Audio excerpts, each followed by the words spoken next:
Hello and welcome to another video by Rick Miracle, me, in my series Freemasonry and Satanism. It is December 31st, 2018, and of course tomorrow, Tuesday, is January 1st, 2019. All kinds of videos on YouTube predicting all kinds of catastrophes and gloom and doom for the world. I've been doing this research since 2005, trying to figure out WTH. What the heck is going on? 2001 and all the repercussions of that. Many countries in the Middle East, Northern Africa, even Western Europe, overthrown, the leaders assassinated, chaos caused, bombings, shootings, and so much more. And apparently, preparations for a worldwide revolution, World War III, worldwide martial law, and even suggestions of a depopulation of the planet event. So what the heck is going on? So I've been making these book reviews since 2013 September, after reading books for almost 10 years, watching videos, reading magazines, paying attention to press releases, making comments on press releases, listening and seeing what other people had to say. Quite a mind-boggling pursuit trying to figure out WTH. So anyways, I have a new book to look at. I couldn't find it in paperback or hardback at an affordable price anyway, so I did find it on archive.org, free PDF online. I found that archive.org, free, you can find almost any of the older books and a lot of newer books. An invaluable resource for any researcher. But the book I've been reading for the past couple weeks, and I have read it in its entirety, 307 pages, is from Major Jordan's Diaries.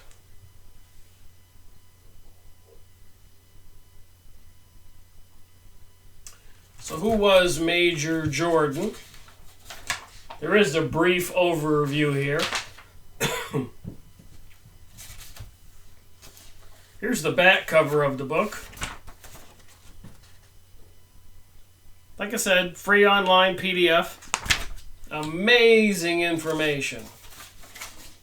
Things you always wanted to know, but you didn't know who to ask. About World War II. So here's the overview. Like I said, I've read the entire book. It was that interesting, I didn't want to make a video until I had read it all. Major Jordan was an expediter for a Lend-Lease shipments to the Soviet Union from 1942 to 1944. So what was Lend-Lease? Apparently, the United States made deals with several countries, Russia and Britain being two of them. If you let us use some of your land for military bases, we will ship you just about anything you want. Planes, trains, automobiles, ships, tanks, caviar, swimming pools, pianos, copper wire, and even uranium. Why uranium? It's all in this diary. You ever known anybody who has a diary, writes down everything they do every day, and you say to them, hey, what did we do 2 years and 6 months and 3 days ago? Pick a particular day, and they'll go look in their diary and they'll tell you everything you did. It's an amazing thing to people who write down everything every day. So actually being a expediter in charge of shipping materials to Russia, he had to look out for himself making sure that he did everything correctly, so he kept a thorough diary. Anyways, working for the United Nations as a military officer, supplying the materials to the Soviet Union, supposedly to assist the United States and Britain, etc., in the war with Germany and Japan, etc. So anyways, he became alarmed at the movement of documents, materials, and personnel between the United States and the Soviet Union, and began a diary to record what he observed. This book is a result of his notes, experiences, and research. The book documents that the United States gave to the USSR, get this, the atomic bomb, including uranium and other materials and classified scientific documents, needed even a blueprint of the Manhattan Project, how to build a nuclear bomb. It seems that the hierarchy, the leading politicians and others in the United States were working for the communists even during World War II. That's no small thing. Now you have to ask yourself a question, if you believe what's in this diary, what I'm going to say. Do these same elites, communist, i.e. Kabbalist, secret societies, Illuminati, apparently Zionist, banksters, elite, wealthy people control our world today? And are they trying to accomplish today what they were trying to accomplish back then? Even after and during World War I. Did they bring us World War I, World War II, 9/11, and so much more to bring about a global world order which is in alignment and fulfillment with biblical prophecy?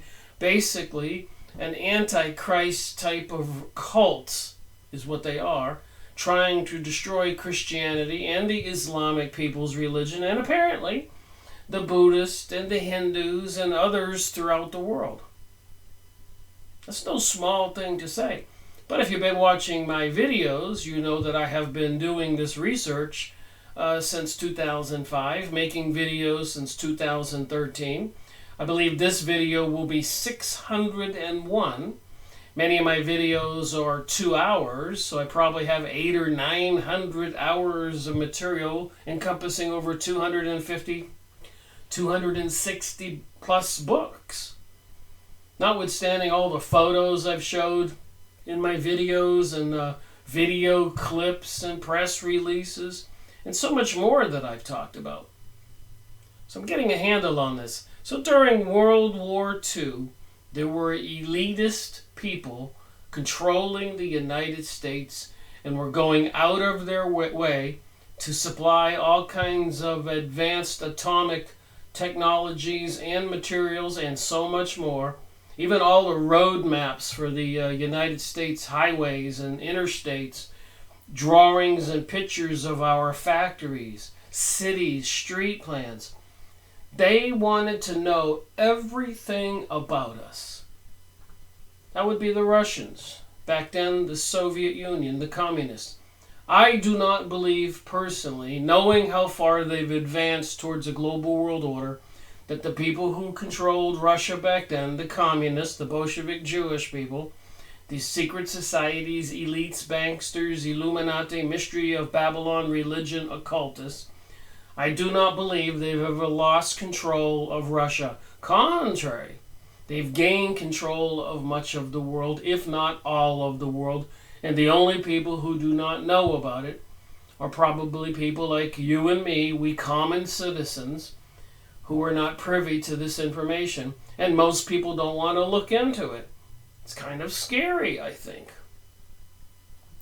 So what else did we give them intentionally?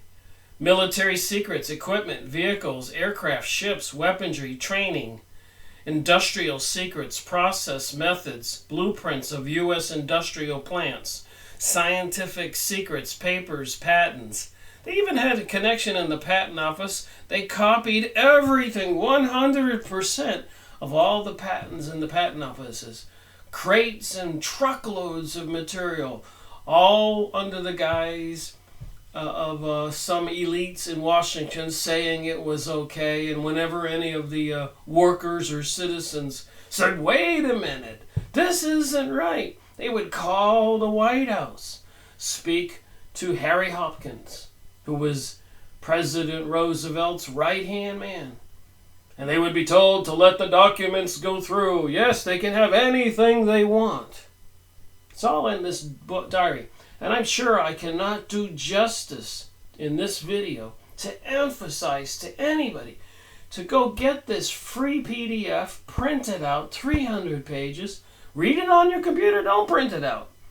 But you'll be alarmed and concerned, and you have to ask yourself, is this going on today? Who controls America today? Who's dumping the chemicals in the sky? Who's building all those microwave towers on the city streets, interstates, and highways, and in the middle of cities? Microwaves are dangerous, aren't they? Don't they boil water and cook hot dogs and stuff? Something's not right. Everybody wants to ignore all the warnings. Even the state government in North Carolina and many of the other states have enacted legislation that nobody shall interfere with the installation of the high frequency gigahertz microwave transmitter towers. And then, of course, they're making genetically modified foods from Monsanto, which are toxinous and poisonous to we the people, involved in eugenics, messing with the DNA, creating poisonous, toxic vaccines, fluoride and other toxins in the water and the foods. What the heck is going on? Does it have anything and everything to do with what I'm talking about in this diary? And I believe it does. U.S. Treasury plates for printing paper currency. They were given the plates to print money. They demanded it. And they were causing quite an uproar in the world by just printing endless amounts of U.S. money or some kind of war money over there in Europe that they could convert into U.S. dollars and buy anything they want. But they didn't have to buy anything. According to the Lend-Lease program during the war, everything was given to them for free. Shiploads, train loads, plane loads, year after year. Alarming a lot of people. To the communists. Meanwhile, there was an Iron Curtain around that area. Well, after the war. But even before, after the Bolshevik Revolution of Russia, which there was a blockout, an Iron Curtain around Russia, they were slaughtering lots of people, Christians and other good people, tearing down the Christian churches and not the Jewish temples. It was a Bolshevik Jewish revolution, or I call an invasion, an espionage event.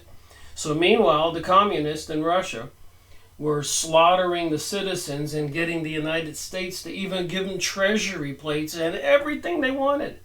Unlimited planes, fighters, ships, trains, bombs, uranium. It boggles the mind when you read this.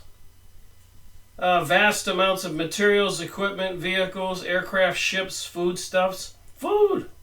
These people didn't have to do anything industrial-wise in their nation. They even had the treasury plates to print money. And we were shipping them everything. They had priority over all of the American armed forces and the American people. Everybody in the world came in second. What's going on here? Vast amounts of consumer goods contrary to the Lend-Lease law. Vast amounts of equipment supplies to be used after World War II to build the USSR's industries, contrary to the Lend-Lease law, and much, much more. This was not done by accident, nor by espionage, but as a matter of policy and high priority under the administration of President Franklin Delano Roosevelt as administered by the Lend-Lease program run by Harry Hopkins. I believe during World War I with Woodrow Wilson, it was Bernard Baruch, a Jewish man who was Woodrow Wilson's right-hand man, and doing pretty much the same thing, running America, probably the most powerful man in the country, this elite Jewish guy beside the president. And Woodrow Wilson was a puppet president of the Zionist elite bankster Illuminati secret societies, because the previous president, President Taft, would not go along with their plans to seize Palestine's properties and create the state nation of Israel. And after World War I, the British reneged on the Balfour Agreement, so they had to have World War II, and they were in pursuit of the same thing. And apparently Turkey and the Ottoman Empire controlled the Middle East. So during World War I and World War II, the Ottoman Empire had to be destroyed to leave the Middle East fair game for anybody who wanted to conquer it, with the disarmed and conquered peoples, because their masters, the Ottoman Empire, was destroyed. And they've been doing this all over the world for the past 300 years. And all, it's the same peoples in pursuit of a global world order.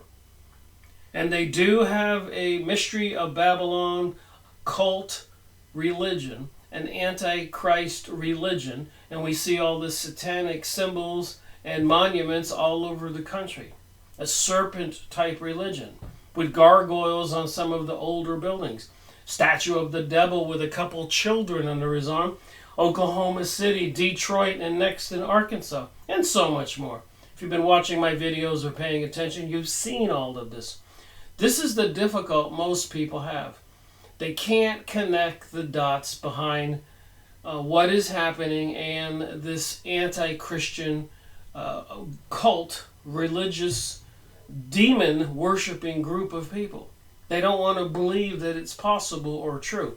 And of course, they have everybody believing it's the Palladians, or the reptilians, or gray aliens, and all these other type of aliens, the avians, or the tall whites, or the Nordics, etc. Nancy Leader and the Vedas, and so much more.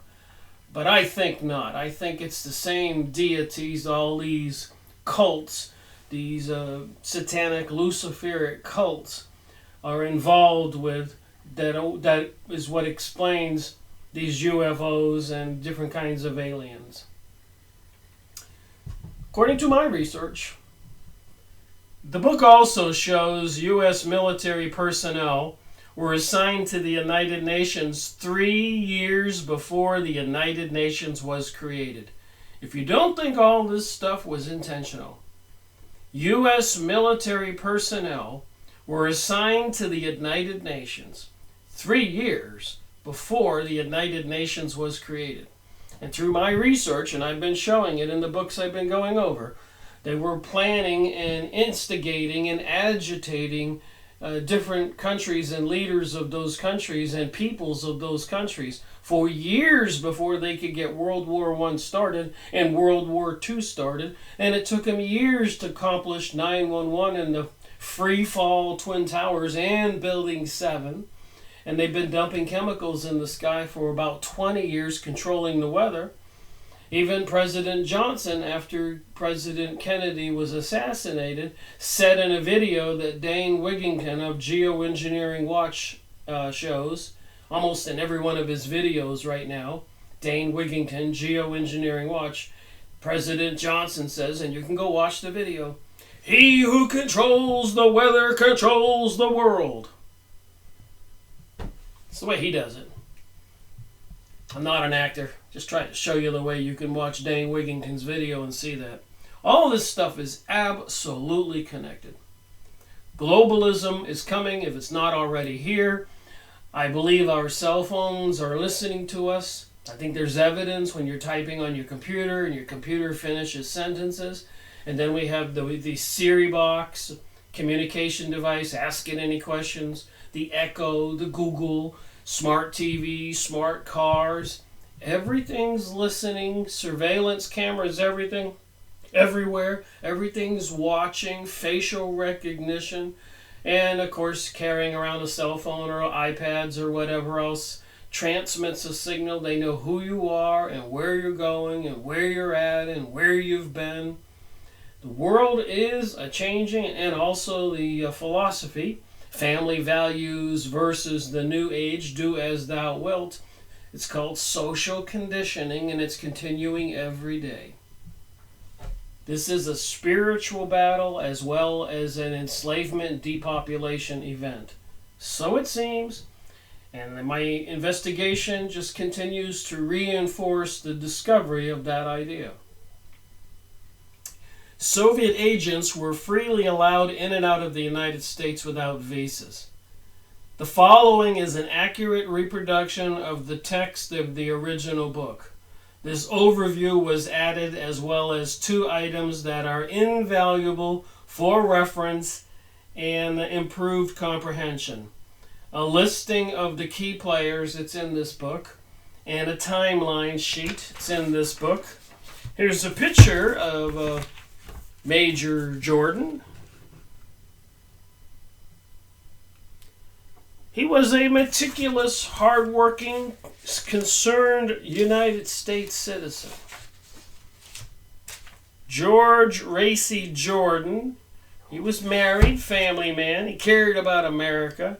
United States Air Force retired. I believe he was involved in World War I. They called him back to duty for this special job. The supply officer for the United Nations to deliver and make sure they got there all the things the Russians, the communists, requested. Meanwhile, the communists were slaughtering people in their own country. Since World War I, after World War I in 1917 when they had the Russian Revolution. Think about the timeline. World War I began 6 months after the elite Illuminati, Rothschilds, Rockefellers met in cahoots with Woodrow Wilson on Jekyll Island with Senator Hyde, Jekyll and Hyde, remember that cartoon? And came up with the idea of the Federal Reserve. December 21st, 1913, and December 21st is a winter solstice, a witchcraft holiday, by the way.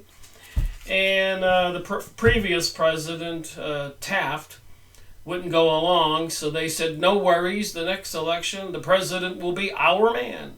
Because at that time, the Jewish elite and the members of the secret societies into this demonic cult, Freemasons, Illuminati, and many other names, they had a lot of power and control in the United States at that time. And apparently even in Russia, they were called the communists, and they were slaughtering people by the millions. And let's not forget, after World War I, the Chinese Revolution, where they slaughtered people by the millions. And the people that died in World War II and World War I died by the millions. And after 9/11, the people probably murdered in the Middle East died by the millions.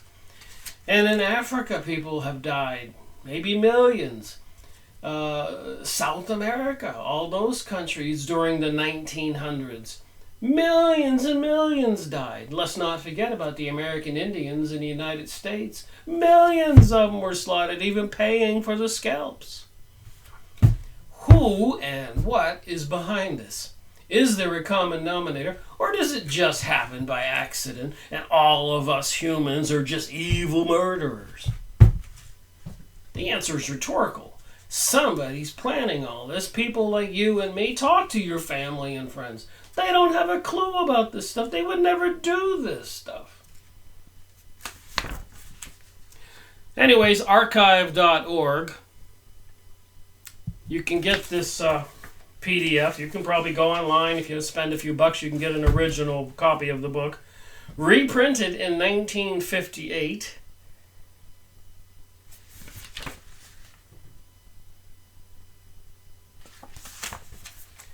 So I have spent the last couple weeks reading this, much to my astonishment and amazement. That's how important this book is. I encourage anybody to get it. Get a binder like I have here. Label it on the back, Major Jordan's Diaries. Highlight the stuff that you believe is just unbelievable. And share it with your friends. Or show them a couple pages and make them go print out their own copy.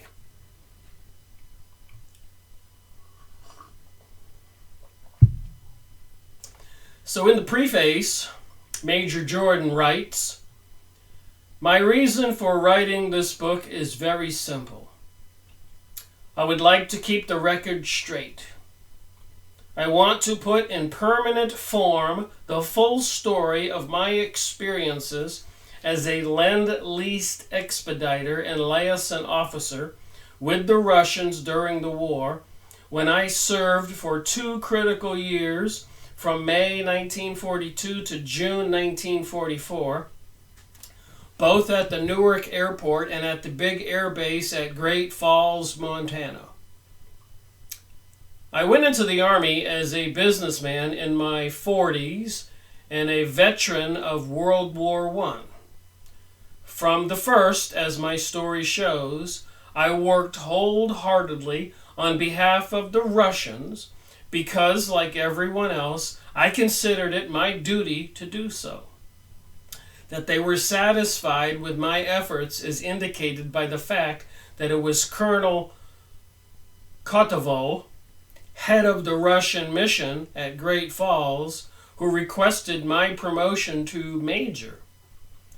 But the tremendous volume of Lend-Lease material going through under the diplomatic immunity, the infiltration of Soviet agents through the pipeline, the shipments of non-military supplies, even military secrets, went more than I could stomach.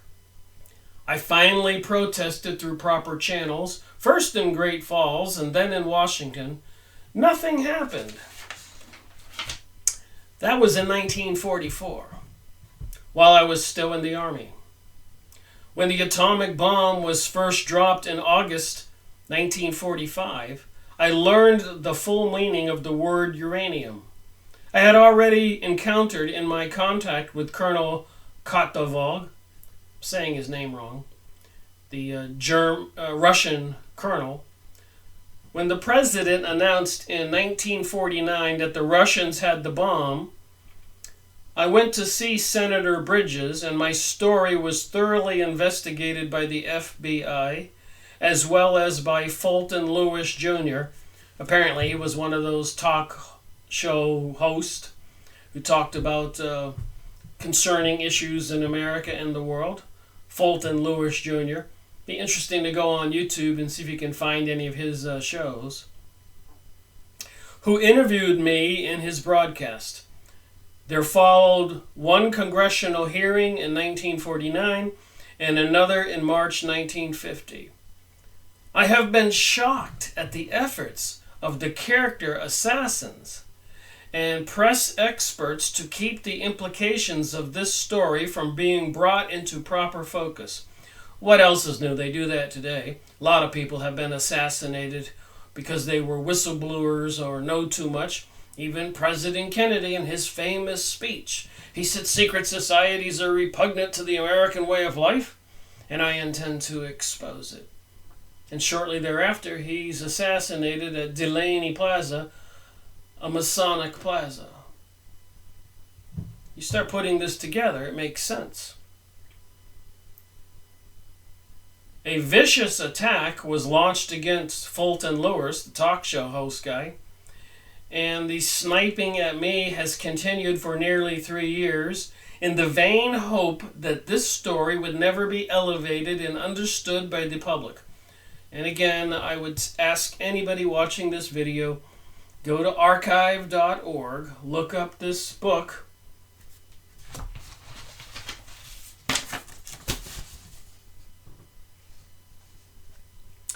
print it out, because I'm sure I'm not doing it justice. If you read the entire book, you would be astonished and amazed and probably a little bit upset.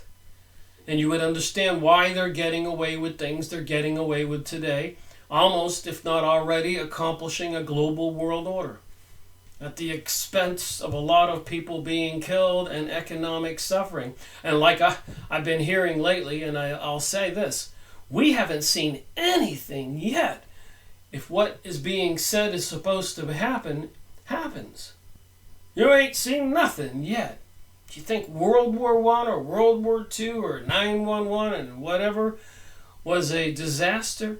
We ain't seen nothing yet if they pull off what they're about to pull off.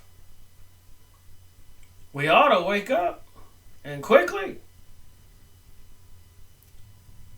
In the vain hope that this story would never be elevated and understood by the public. And I'm telling anybody who goes to archive.org, looks up this document, prints it out, and take your time, take a week and read it, highlight it, you will get a good idea of who, what, and why. Watch some of my other videos.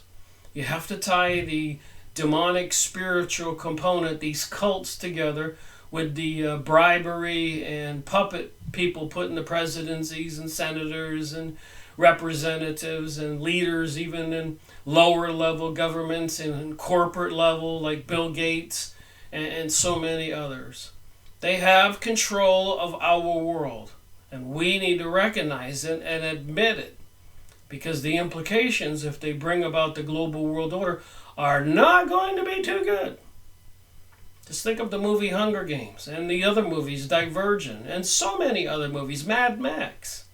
We've seen the movies. They're showing us even the symbols and the Simpson cartoons and movies and Illuminati card games and so many books. I've got over 1,000 books in my office. This is series 242. As late as June 1952, the Long Island Daily Press falsely declared, a congressional committee, however, found no basis for Major Jordan's charges. On the contrary, 3 members of the committee stated just the opposite. And anything you look up, sky spraying, things that famous Jewish people say, that Snoops or whatever will say, it's not true, and people will just believe it. Like 11 days after 9/11, Prime Minister Sharon of Israel, in a heated argument in his Congress, because some of the members of the Congress were saying, we can't keep doing to the Palestinian people what we've been doing. America will step in, maybe cut off the money supply.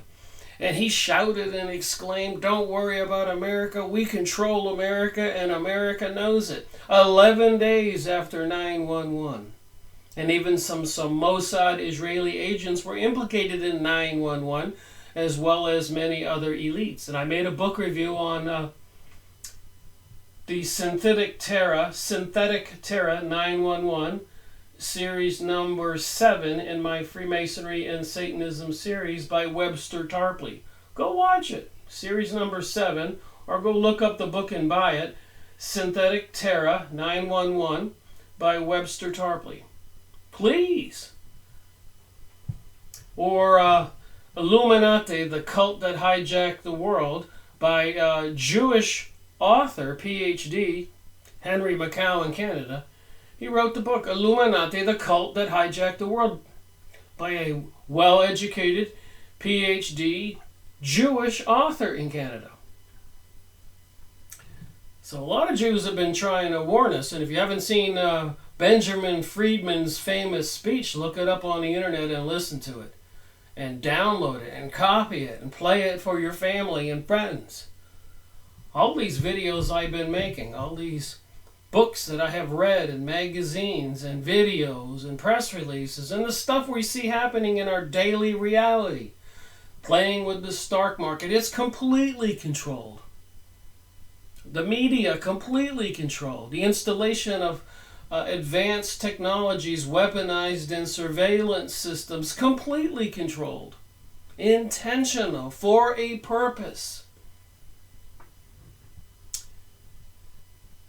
On the contrary, 3 members of the committee stated just the opposite. So they were trying to ridicule or discredit Major Jordan. And again, have you ever known anybody who kept a diary every day, all day, every week, every month, every year? Do you think they could actually sit down and make all that up? And there are plenty of people who collaborate Major Jordan. And it's on record in this book. So what I'm about to read from this book apparently is 100% accurate. First, there is a following summary by Senator Richard Nixon, Republican nominee for Vice President. His questions are addressed to Donald T. Appel, former FBI agent and special investigator for the Committee of Un-American Activities. So the communists controlling a lot of the politicians in the United States is completely un-American. But today a lot of people don't want to believe that. They think socialism and globalism is a good thing, not knowing that millions and millions, probably totaling 1 billion or more, people have been murdered and slaughtered and forced into poverty, maimed, bad health, losing everything, a horrible life. For the past 300 years, this has been going on. Meanwhile, they were having the revolution in the United States, the war between the North and the South. Did you know in countries all over the world they were having these revolutions? Who is behind all of this? The same people who brought us World War I, World War II, 9/11, and behind bringing us all these microwave transmitter towers online, dumping chemicals in the sky, toxins and fluoride in the water, toxin, poison, mortified foods, herbicides, pesticides in the food, and all this insane propaganda and social conditioning where even people in gay pride parades have signs that say, "I bet hell is fabulous." Statues of the devil where people gather in the street and dress up like it's Halloween to worship or celebrate around the statue of this devil that has a couple kids under its arms. I've showed the pictures. You can look it up. Even put in the Archway of Baal, the devil, in London and New York. And later on I found out through UNESCO they were putting 1,000 of these archways all over the world. Somebody is bringing us some kind of satanic cult world religion, i.e. called the Antichrist, and they have to destroy Christianity and the people who will not surrender and swear allegiance to the Luciferic deity, God that they bring about, whatever they name him. The preferred method is beheading, and all this evidence is online and in books, and I've been going over it. They're microchipping people, children. I found out since 2012 in the school systems in California, Texas, and Florida. All going on behind the scenes. 25 years ago, they brought the children the Pokemon chips. And I remember back then I said, in the future, the people are going to look like those Pokemon chips. And guess what? They do look like the Pokemon chips. So many people dress up intentionally to look like freaks. You go shopping. Men with red and green hair and so much more. And it's becoming normalized with the TV programming, i.e. it's called social conditioning and it's intentional. I call it mind control and creating zombies. Anyways, there's a little bit more I'll read from the beginning of this book.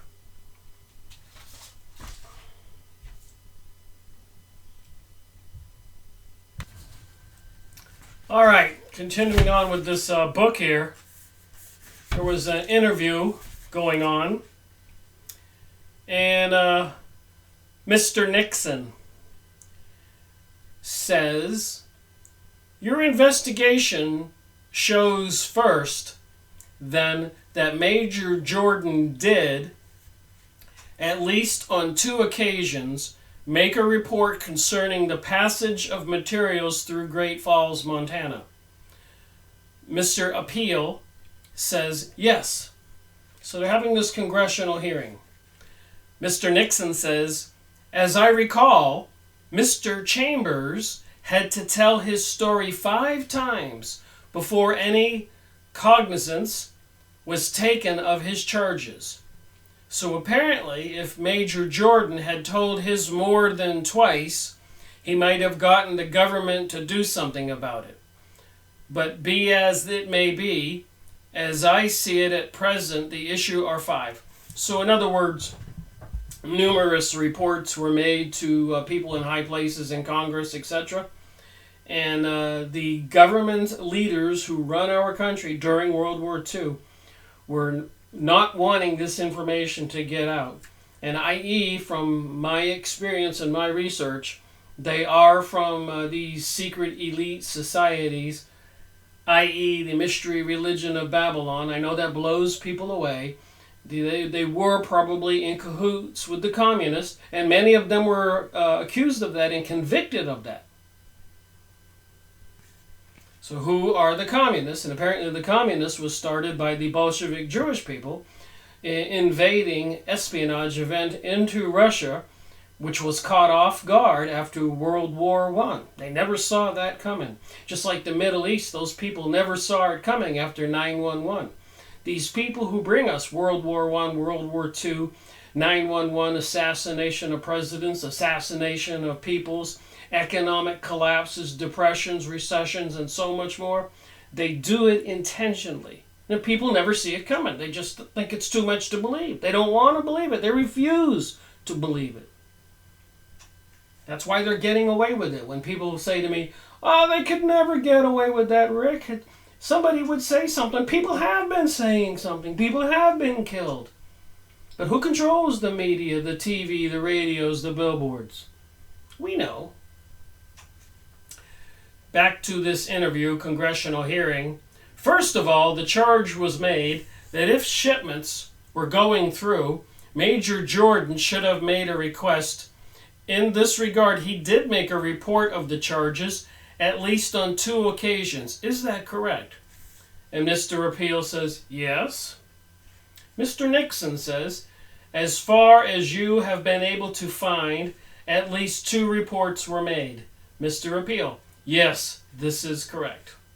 Mr. Nixon says, another point that was made was whether or not he tore radar equipment out of the C-47 planes that the United States shipped to Russia free of charge. The communists who were slaughtering its own citizens during this period of time. They had like the Iron Curtain up around Russia. And after World War II, the Iron Curtain extended.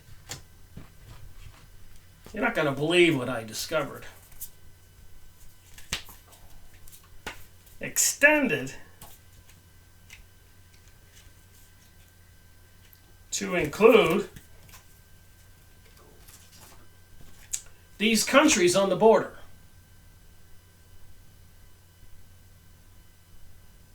You can see Germany where my finger is. So the Iron Curtain after World War II was given to communist Russia, who was slaughtering millions of people in Russia at the time. And the names of those countries should surprise people, because we've heard in the news about Bosnia and all these other things, Croats. But the story that I am unfolding reading this book, which will be my next book review, the Serbia's Secret War. Unbelievable information coinciding with the people who were bringing us World War II and apparently World War I. I can't even believe what I've been reading. So anyways, they had World War II because they said that Germany had invaded Poland and some of its neighbors, when apparently the true fact was Germany was growing and its neighbors spoke German and wanted to be part of a greater Germany. Aha! But there was a problem. Russia, off towards the west, was a little bit nervous about a more powerful Germany. Britain, off towards the east, the nation where the sun never sets, the United Kingdom, listen to the words. It was afraid of a more powerful Germany in the center. And its neighbors around Poland, Lithuania, Czech Republic, Hungary, Berlin, and all this, Austria.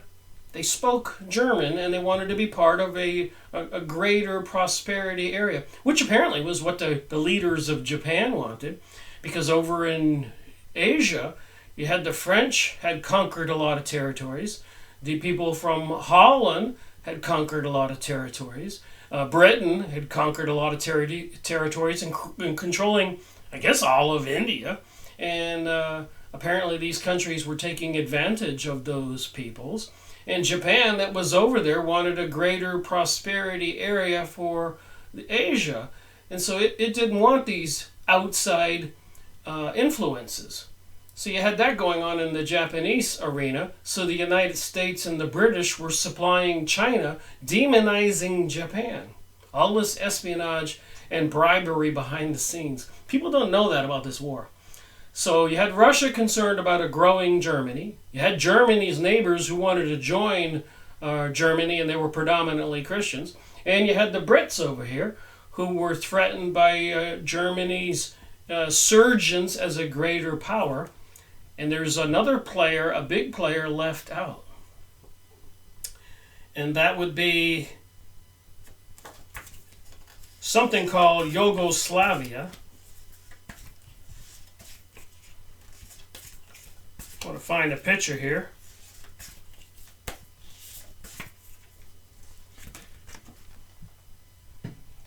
So after World War II, the Iron Curtain, which is in red, the world gave all those countries to communist Russia. And that orange one in the middle there was Yugoslavia, apparently now called Serbia. It had plans for growing its empire, and it wanted those countries that were going to join Germany to join them. So it was desiring to see Germany collapse so that it could grab those countries and increase its landmass and have a Serbia maybe the size of all of those countries that Russia controlled behind the Iron Curtain for many years, up until 1991. So apparently Britain, the leader Churchill, sent the British military fleet to the North Sea off of the coast of Germany because he was worried about Germany invading its neighbors. That was before World War II, and that's what got World War II started. And crazy as it was, Germany did not get those countries, but communist Russia was given those countries. So what would be better if Christian Germany had not gone to war during World War II, and its neighbors would have joined it as a Christian union, or if communist Russia got them, which is what happened, and Yugoslavia in the middle there had plans for a greater Yugoslavia, now called Serbia, and we all hear about Bosnia. It's all about ethnic cleansing from these certain peoples who want to grow a larger empire. So I went and printed these pictures out today. You can go on Yahoo image site. And the story is a fascinating story. And you can see it in these pictures, those countries that were behind the Iron Curtain that supposedly Germany was going to annex, which was not true. Germany wanted a right-of-way through Poland to some other country, that people that were German, so they could get back and forth. And Serbia to the south was wanting to see the World War II started so those nations could be collapsed so it could expand its borders and create a greater Serbia to be powerful like Germany or Russia or Britain or the United States. So who were these Serbian people? And they were huge players in this program, and what they did was horrific. Much more horrific than the charges against the Germans. You can go get this book. I've been reading it. It'll be in my next video. The story is unbelievable. And apparently the Serbs, you can see, are attacking this guy. Somebody is. And this guy has an apron like a Freemason and a sword like a Knights Templar. And the Israeli six-pointed star on his shirt. A hood on his head like the KKK.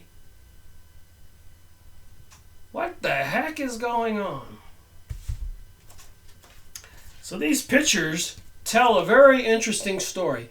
After World War II, Germany was split in half, as we all know, put behind the Iron Curtain, and given to the communist people who were slaughtering their own people after World War I, in between World War I and World War II.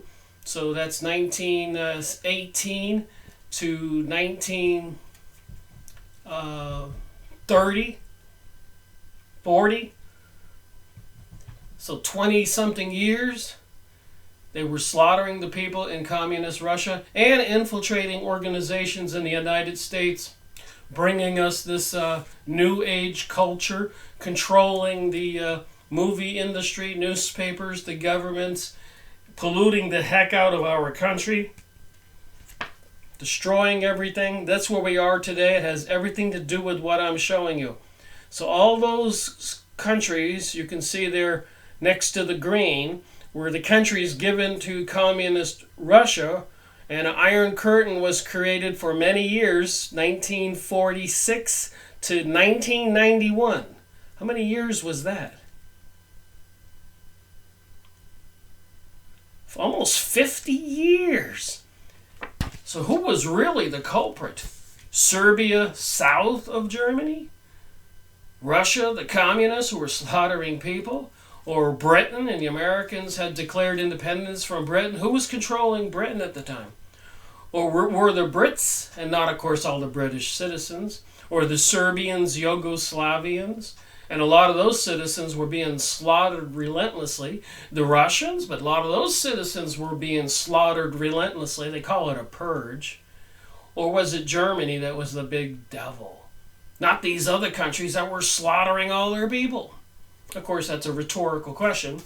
It is cause for concern and an investigation. And apparently my investigation leading into WTH, what the heck is going on, put this information right in my lap, and I'm finding it unbelievable.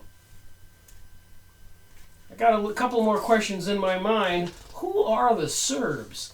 I suspect they are tied in with the Zionist Jewish people, the elites. And we've all seen, even with Bill Clinton's presidency, the warring and fighting and ethnic cleansing going on in Bosnia and Croatia and all those countries. It's all about this. Ethnic cleansing, eugenics. And they were hating the German DNA. And in America, they want to dilute our society here. And they're targeting specifically white males and Christians. And I'm not being racist by saying this. I've got too much material to show it. And they're bringing us this New Age culture, pansexualism, and all this decadency. Insane, murderous gangs for kids and everything else. You can't watch anything out on TV that isn't just complete violence. And even all kinds of threats of EMF, electromagnetic pulse, terrorism, economic collapse, the power system collapsing, and there are all kinds of warnings. We need to get ready. Thousands of indictments, and people are supposed to be arrested, and so much more. The stock market collapse, droughts, crazy weather, blaming it on climate change, global warming, while they're obviously controlling the weather. As President Johnson says in his speech, that you can watch on the Dane Wigington's videos he puts out every day. geoengineering.org. So anyways, back to reading from this book again, this PDF I printed out. So it says here, Mr. Nixon is asking during the congressional hearing, another point that was made was whether or not he tore radar equipment out of the C-47 planes. As I understand, this particular phase of his story was questioned in the article in Life magazine. See, Life magazine and all these newspapers were trying to hush this story up, including the thing about Serbia and about Israel and about the communists and about globalism. They don't want people to know what's really going on, and it's anti-Christianity, anti-Islamic, anti-Hindu, anti-Buddhist, anti-we the people. Whatever this predator cult or entities are, they don't want to kill all of the humans. They need the humans, and they survive and thrive feeding off of us. So it seems. I've been watching other videos with regard to that information, and I got a couple books I need to acquire and expand on that thinking. And I've been making videos on all these topics: remote viewing, psychic research, and so much more with regard to this. The Kabbalah, the Rosicrucians, the Freemasons, the Illuminati, the Zionists, the mystery religion of Babylon. I've been reading books on all these topics. And in my opinion, it is all tied together, and we need to wake up. It's not that you have to be an intellectual or a genius to know this stuff. The evil forces know this stuff and know it well. They're not putting up those microwave towers everywhere and facial recognition systems everywhere and Siri and Echo and Google devices that listen and talk to you. They're not getting that out there everywhere like they've done with cell phones by accident. There is an end game, and it should concern everybody, considering what I'm showing here they've done in the past and the deceptions. The investigation of the committee, in addition to your own, has shown that C-47s equipped with radar and going to Russia did go through Great Falls, Montana. And that Mr. Jordan specifically asked permission of Colonel Jitzenzer of Dayton, Ohio, to tear the radar equipment out of a specific plane on one occasion. And Mr. Appeal says that is correct. He received that permission from Colonel Gitzinger. So Mr. Nixon continues with this hearing. Then on the point of whether Major Jordan did or did not tear radar out of the plane, your investigation substantiates Major Jordan. Mr. Appeal, that is correct. Mr. Nixon, another point that Major Jordan made was that certain documents were going through Great Falls under diplomatic immunity, that he broke into the cases, examined the documents, and that some of the material in there which he examined consisted of plans, secret material, and so on, which it would be assumed normally would not be regarded to be under diplomatic immunity. I think it is quite clear from your testimony that this phase of Major Jordan's testimony stands up. Is that correct? Mr. Appeal says, well, we do know.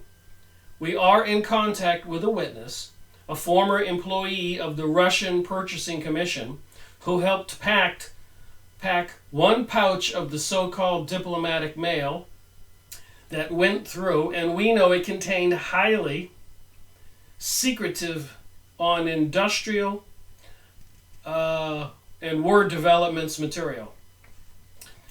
Mr. Nixon, is it the intention of the staff then to present this witness, Victor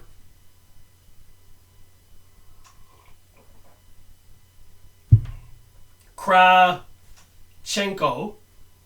who may be able to substantiate, at least in part, Major Jordan's testimony that secret material was going through? And Mr. Appeal says, that is correct. The Mr. Kravchenko's testimony is quoted on pages 257 and 267 in this book. And I've read it. It's pretty damning. Mr. Nixon requests, on the point of the so-called shipments of uranium, the shipments went through, is that correct? Uranium. And meanwhile, of course, in New York, in America, with the Manhattan Project, they were trying to create the first atomic bomb.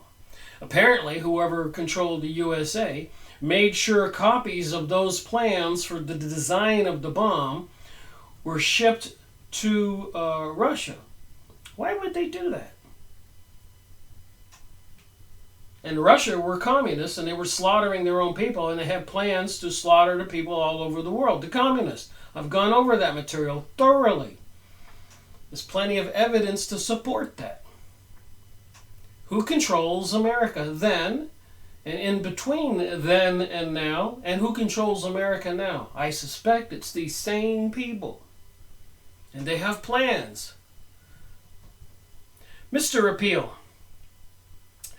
2 specific shipments of uranium oxide and uranium nitrate and shipments of heavy water have been completely documented, to include even the number of the plane that flew the uranium and heavy water out of Great Falls, Montana. So Mr. Nixon says, and the final point is the matter of Mr. Hopkins. Having attempted to expedite the shipments, Major Jordan's testimony on that was that his notes written at the time showed that the initials HH, that's Harry Hopkins, on one of the consignments which he broke into.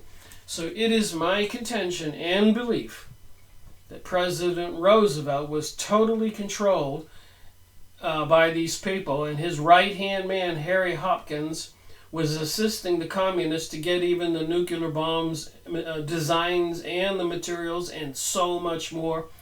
And most people in America, the people who were aware of it, were told to shut up. Some people should have been charged with treason. And even today, somebody should be digging this out and getting to the bottom of it, because I believe it's the same people who brought us 9/11. And all those countries destroyed, millions of people killed in the Middle East since then. The overthrow of the presidency in the Ukraine, all those countries in Africa, the turmoil in the European Union, and so much more. We, the people, are being played for fools. This makes me wonder, will people wake up in time? All right, Mr. Appeal says that which we reviewed. So Mr. Hopkins here, the right-hand man for a weak President Roosevelt, who had a serious ailment at the time. The way I understand it from some of my previous research, I think Roosevelt had leukemia. He was in a wheelchair. And he was promised that he would be the first president of the United Nations, president of the world. And he was working in cahoots with the seemingly insane Winston Churchill, who said that the war was exciting and delicious, to a letter to his sweetheart during World War I. Just saying, we got some crazy psychopaths running our world. They have an anti-Christian philosophy, religion. What do you do with people who hate God or Christ and hate other religions and peoples like the Islamic people, the Arabs in the Middle East? Oh my, have the Arab peoples in the Middle East suffered for so many years with all this war going on in World War I, World War II, 9/11, all apparently to destroy the Ottoman Empire and gain control of the Middle East. And I'm quite confident that probably accelerated with the discovery of so much oil in the region. You think?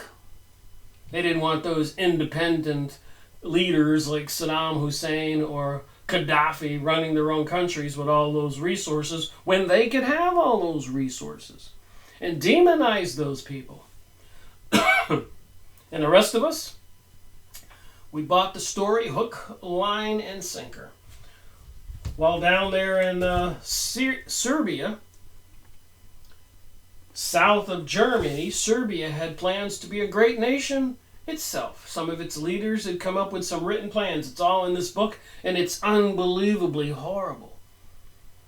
Remember, Germany's leader was Frederick the Great. They hadn't seen war in Europe, in the German area, for more than 50 years. And Emperor Frederick was determined to keep peace in the region for as long as he could. And below him, Serbia wanted to expand, Yugoslavia, wanted to do ethnic cleansing and get rid of all the Arabs in the region. Russia was worried about the expansion of Germany, a Christian nation, controlled after World War I by the Jewish elite with the Bolshevik invasion, creating communism. You've got to tie the two together. Britain was worried about Germany's influence and growing influence. Who controlled Britain? The financial elite out of London, who wanted to control and apparently took control of the USA in 1913, December 21, creating the Federal Reserve after having been pushed out of controlling the USA money for almost 50 years, even assassinating 2 presidents in between. I've gone over the books on those topics. It's amazing what you learn if you read and think and take your time.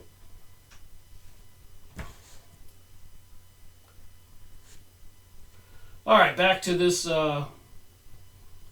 Nixon asking questions to Mr. Appeal.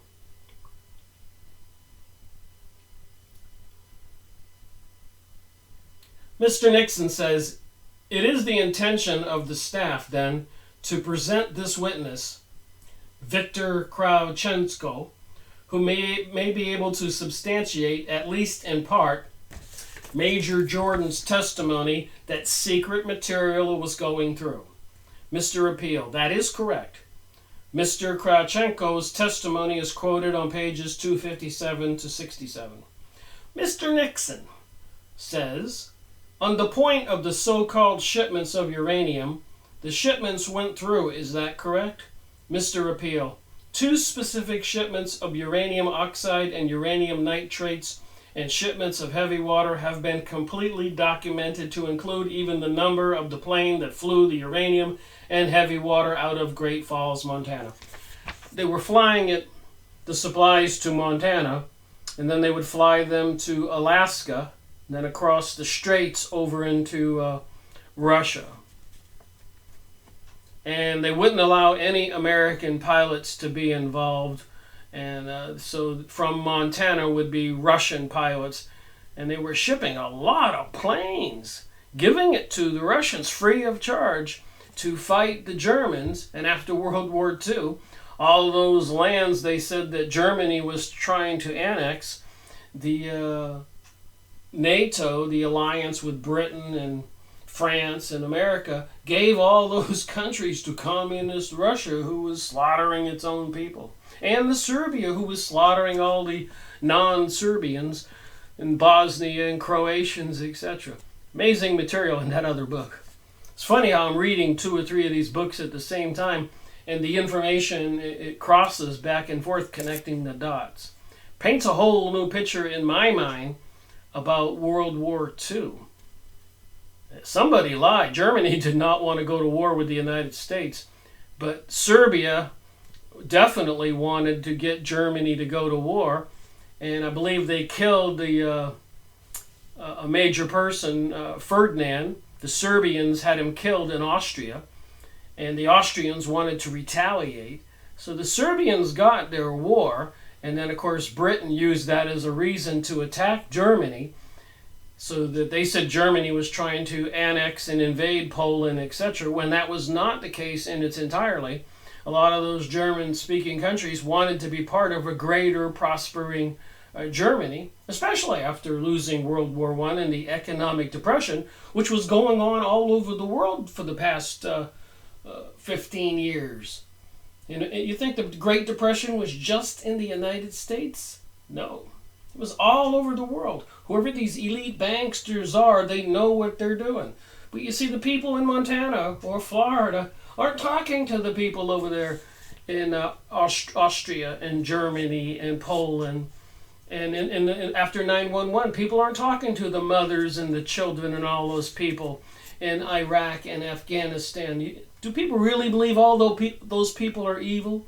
Or all the Germans are evil? And there were even books written prior to World War II that Germany must perish? Serbia wanted to expand its empire and needed the real estate, the land. Who are the Serbs? I know I'm repeating myself, but these questions need to be answered. If we want to get to the bottom of 9/11 and so much more, we need to find out the truth. Yes? No?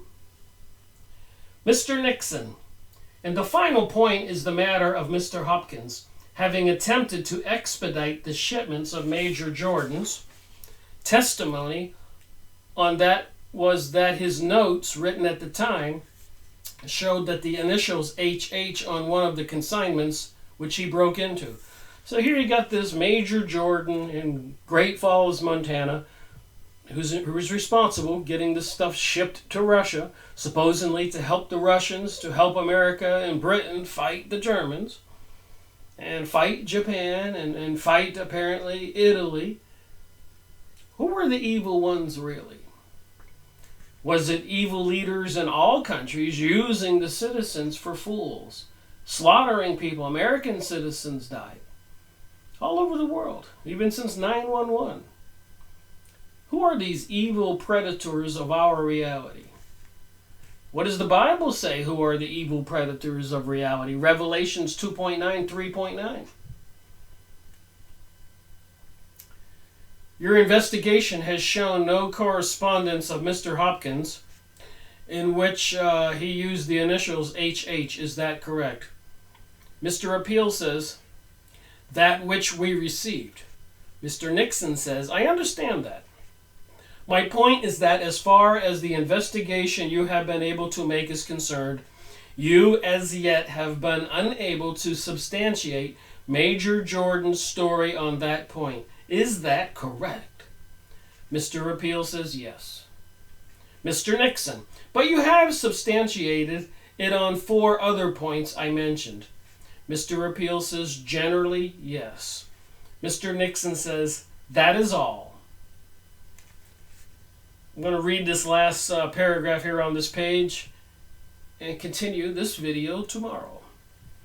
Representative Harold H. Verdi, also a member of the committee, put this question to the investigator.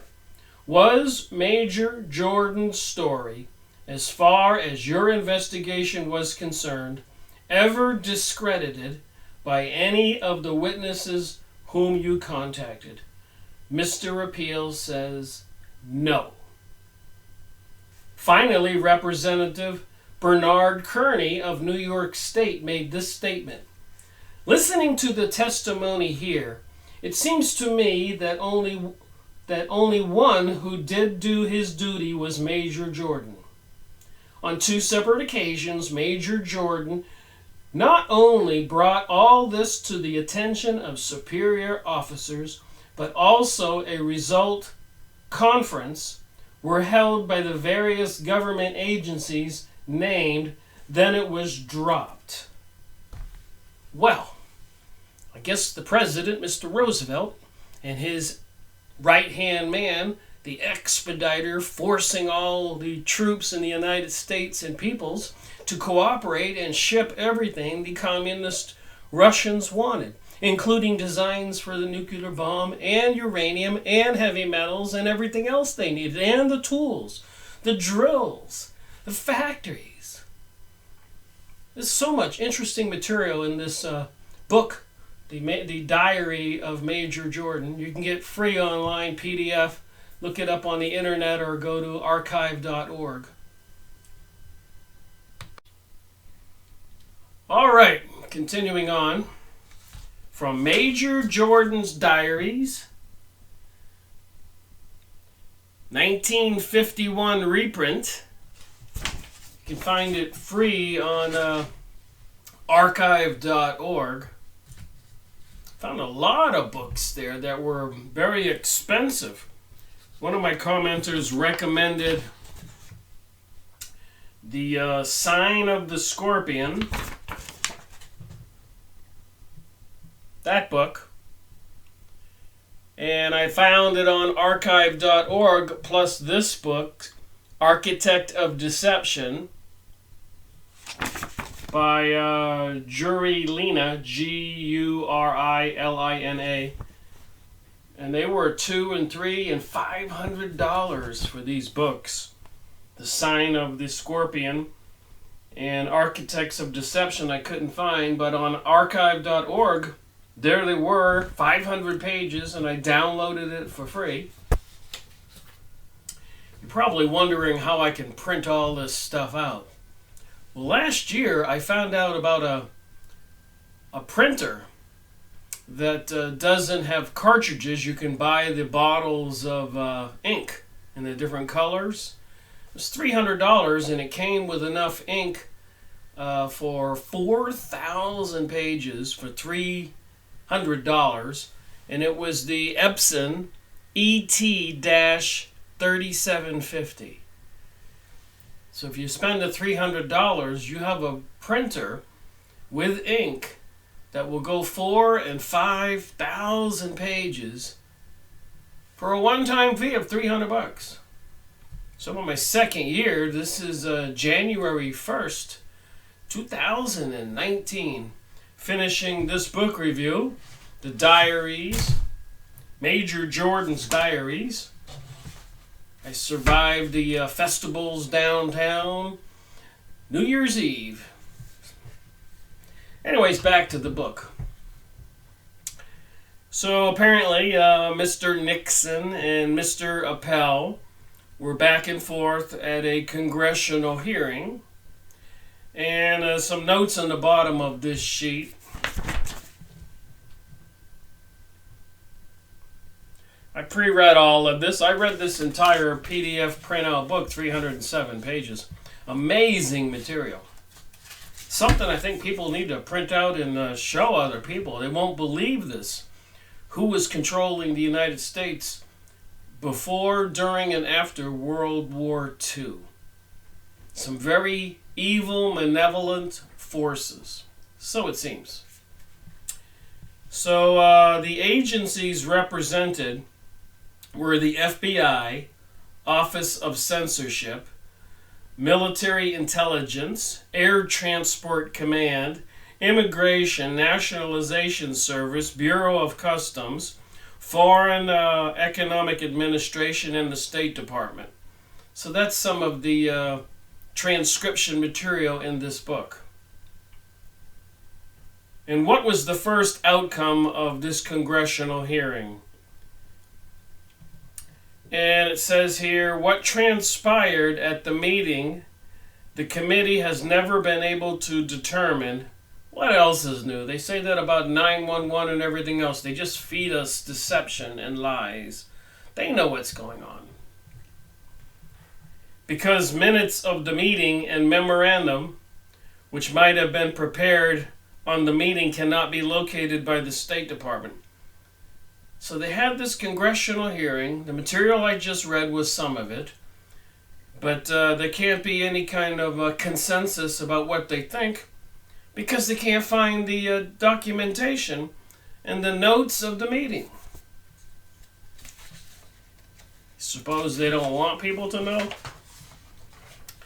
All right, next page here. With regard to Hopkins' note and Hopkins' telephone call, that would be Harry Hopkins, President Roosevelt's right-hand man, apparently another elitist controlling America as a representative of the secret societies, the people who are pushing for a global world order, just like Woodrow Wilson during World War I had Bernard Baruch, an elite Jewish man, a member of the Zionist banking organizations, controlling America during World War I, the most powerful man in the country.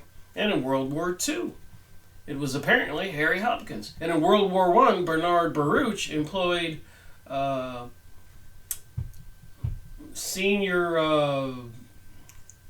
his name, Samuel Bush, who was the father of Prescott Bush, who was the father of George Bush Sr., who just died, who of course was the father of George Bush Jr. during 9/11.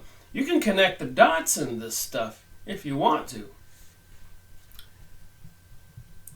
which are fully discussed in Chapter 6.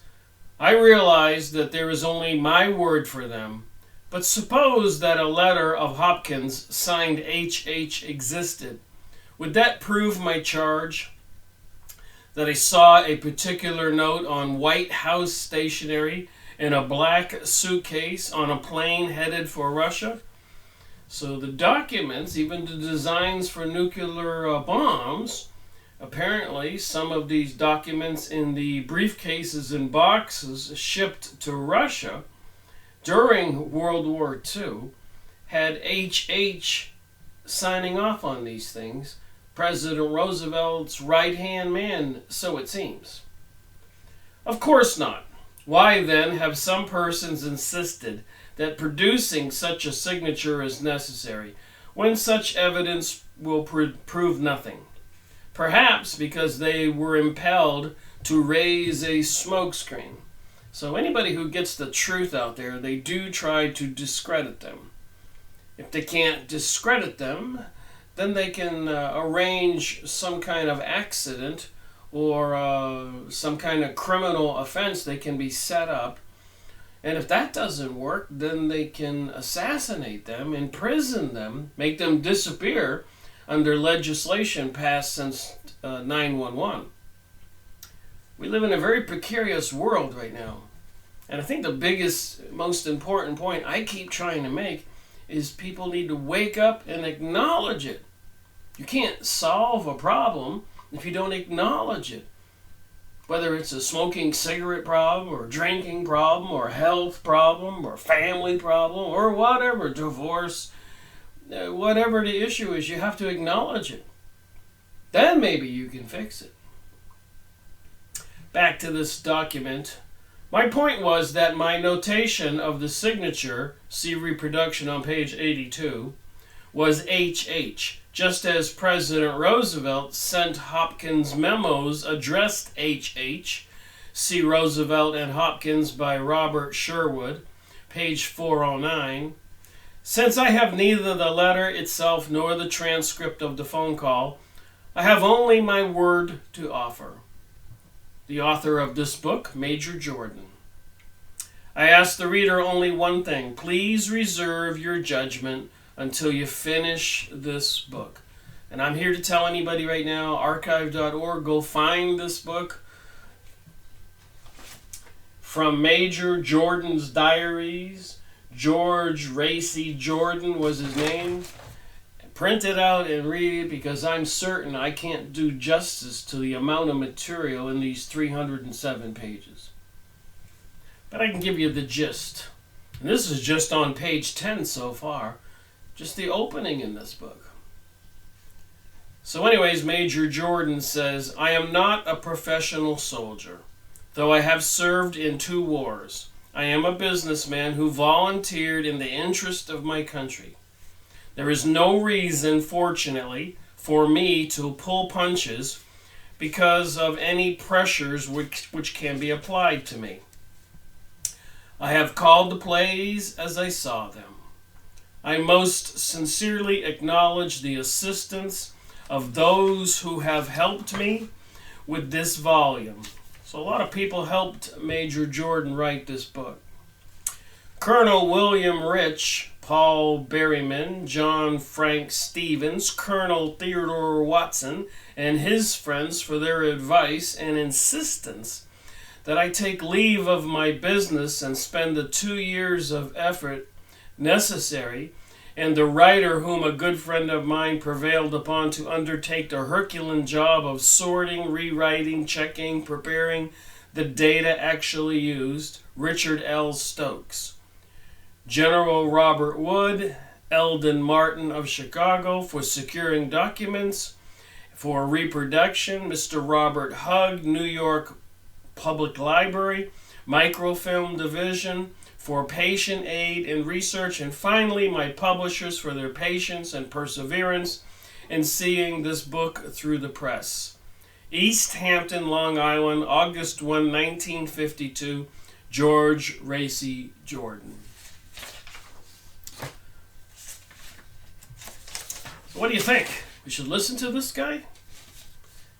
I read the entire book, and I'm telling you, some serious information in this book.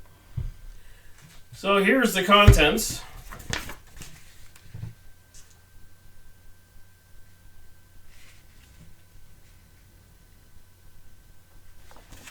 Let's take a look at some of the topics. Mr. Brown and the start of the diary, the bomb powder folders. We moved to Montana. So apparently they started out shipping things to Russia from somewhere like Dayton, Ohio, and then they moved out to Great Falls, Montana, which I guess you could have a direct flight to Alaska, and then of course to Russia. How my Alaskan report helped the Russians. The black suitcases don't make a big production, so apparently the powers that be wanted him to just stand down and not make a big production or show of what he had discovered. Makes you wonder who controls our country then and now. Most importantly now. But to me it's pretty obvious, since 911 and the stuff you can go find on the internet and see things about the secret societies and the mystery religion of Babylon into Satanism. I did learn something else interesting today. You would think I would know a lot of this stuff, but you know those obelisks in our city parks, in front of the courthouse, in front of the White House, or in front of the Vatican? The big obelisk, big pointy things, made out of stone. Of course, they're the phallic symbol for Osiris, who was married to his sister Isis and had a son, Horus, represented by the all-seeing eye on the back of the dollar bill. But what I didn't know was the obelisk represented for Osiris, that he was the god of the underworld. The back of the dollar bill, the obelisk in our city parks, this religion is the god of the underworld. Look it up. That was a little nugget. I was watching a video and I go, aha! Osiris, Isis, Horus, the god of the underworld. This is the obelisk in every city, every town. I guess it's a statue for the devil. Alright, the story of the heavy water. Of course, you use heavy water to make an atomic bomb. A look at the Lend-Lease, the greatest mail order catalog in history. Here's some of the things these people ordered free of charge during World War II, the Russians. Meanwhile, since the end of World War I, 1918, and for the next 22 years, up to 1940, 39, when World War II was underway, 20 years, there was a big Iron Curtain blackout over Russia, and they were proceeding to slaughter 100 million Christians and other good people, Russians, destroy all the Christian churches.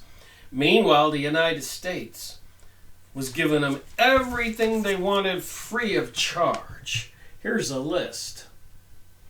That's just a list of the list. There's 40 pages breaking down this list in this book. Atomic materials, metals and metal manufacturers. Iron, steel, allied products. Machine tools and parts.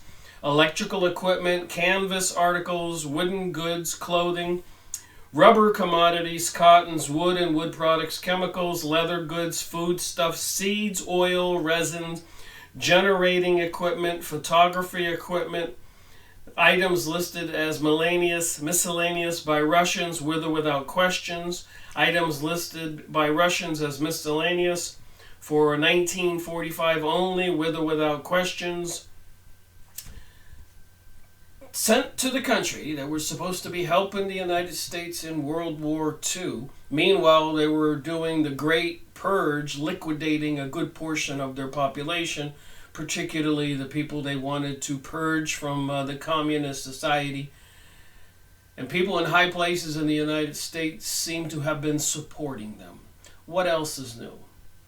And like I said, I've been reading this book, and I have a whole lot more to add to the story. Serbia's secret war. So Serbia was down between the Mediterranean and Germany, bordering almost on Russia, a big country between the East Europe, Britain, France, England, and Western Europe, Russia, and all that. And they wanted an empire of their own, so they needed to find some way to have Austria and Germany crushed so they could annex the lands. And so they were assisting in instigating World War II with the Britons, who wanted to see Germany destroyed, also with the elite Jewish people in New York writing that book, Germany Must Perish, prior to World War II, series number 124 in my series. So things aren't what they seem. I think it was called Yugoslavia, then Serbia, or vice versa.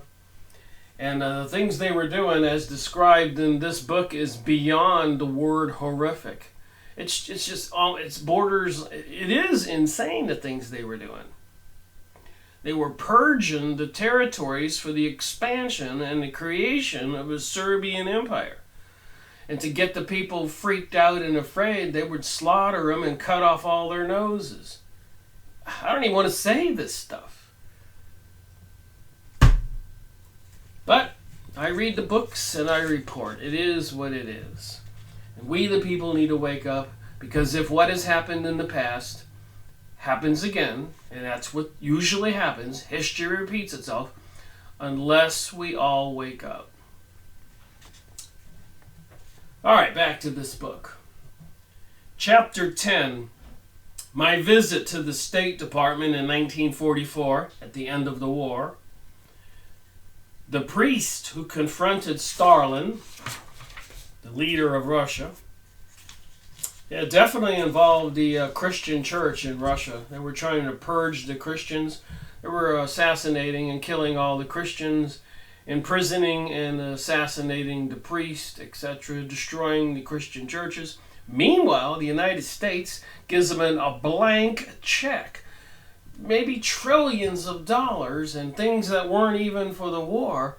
And they had all kinds of espionage going on in the United States. And they were stealing all the documentation for everything they could get their hands on, from the patent office to nuclear bombs to the interstate street plans, city designs, manufacturing companies, agriculture. And in this material, it is discussed that they hate America, and after that war, they're going to destroy America. That apparently these communist religion, part of the Kabbalistic Zionist Jewish elite, not all Jewish people, a lot of Jewish people have tried to warn us about these people into the world of the underworld, the demonic world. I've got lots more information on that. I've been watching a couple other videos. It's hard to believe and fathom that these two things are connected, but you can't understand the story unless you realize it's true. And it is in perfect alignment with the information in the Bible. Satanic, demonic forces, fallen angels, beings from another reality, another dimension, bent on destroying this one. And they're microchipping children since 2012, I found out about. Installing all kinds of computer beast systems with microwave transmitters, facial recognition, monitoring all of us through our phones and credit cards and other devices everywhere. They're putting a huge system in place every day these days. Make no mistake about it. Look into it. You'll say, Rick, you're right, I looked into it. Unless you go to Snoop's, of course, and then nothing's really going on. It's just those wacko people who read books. We should burn all the books and ban the books. We don't want people to know that stuff. All right, more in this index. Mr. Brown and the story of the diary, the brown powder folders, the black suitcases. Don't make a big production. Those are some images in the book. Illustrations it has here. The orders suspending commercial airlines at Newark Airport. Apparently, they started out at Newark Airport shipping stuff to Russia, and a few people were asking questions. So you won't believe what they did. You know, in New York City, you have Kennedy Airport, and across the water, you have Newark Airport, a huge airport. And then, of course, you have LaGuardia. So what did the Russians demand? They demanded that the American Airlines and everybody else be banned from Newark Airport. And guess what?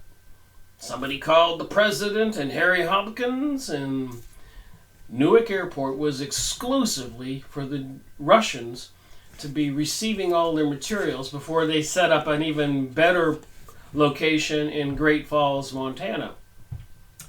Major Jordan's notations of items in the black suitcases.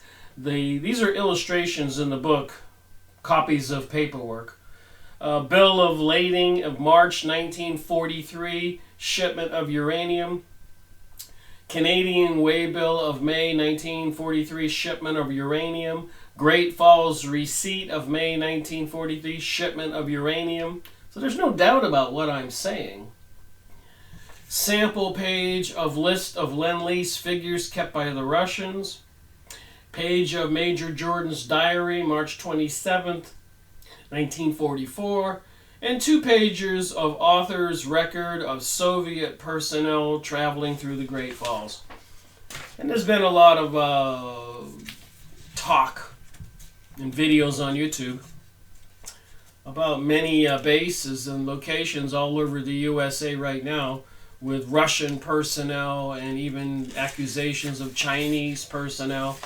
And of course, we all know about the FEMA camps and fields of coffins, and maybe the government ordering guillotines, and the secret passage of the Noahic laws, which pretty much bans probably Christianity as a religion. Anybody who still believes in Jesus after this revolution or war or martial law event will be accused of heresy, so it's said, and beheaded. And they have every way to be watching everybody with the surveillance systems and the computerized systems and the weaponized microwave systems and the wireless systems and satellite systems. And oh my, looks like it's going to be one hell of a insane party for these people, like they've done during other revolutions and wars where they have a huge purge of all the people that they felt was a threat. And of course, in the United States, previously videos in the past few years, people have been talking about finding dots on the bottom of their mailboxes. The red dot, the yellow dot, and the green dot. Apparently the green dot says you're in. You probably have a demonic tattoo on you, and you're embracing the pansexual reality of communism and globalism. The yellow dot says, well, maybe you can be persuaded and we'll send you to a training camp. The red dot, you're gone. Probably destined to be eliminated at the beginning of whatever they do, whatever they're going to do. If we allow them to do it and we don't wake up. Just saying, these are the things I've been learning. You can go watch videos or buy the books.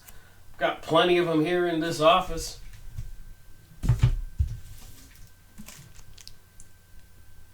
Churchill, Hitler, and the Unnecessary War. Look at the size of this book.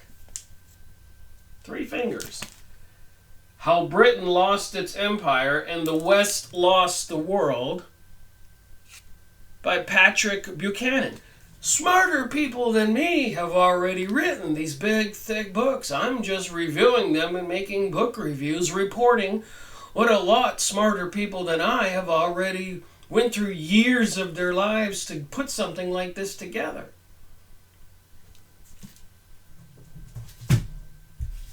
Even in World War I, it was all a deception.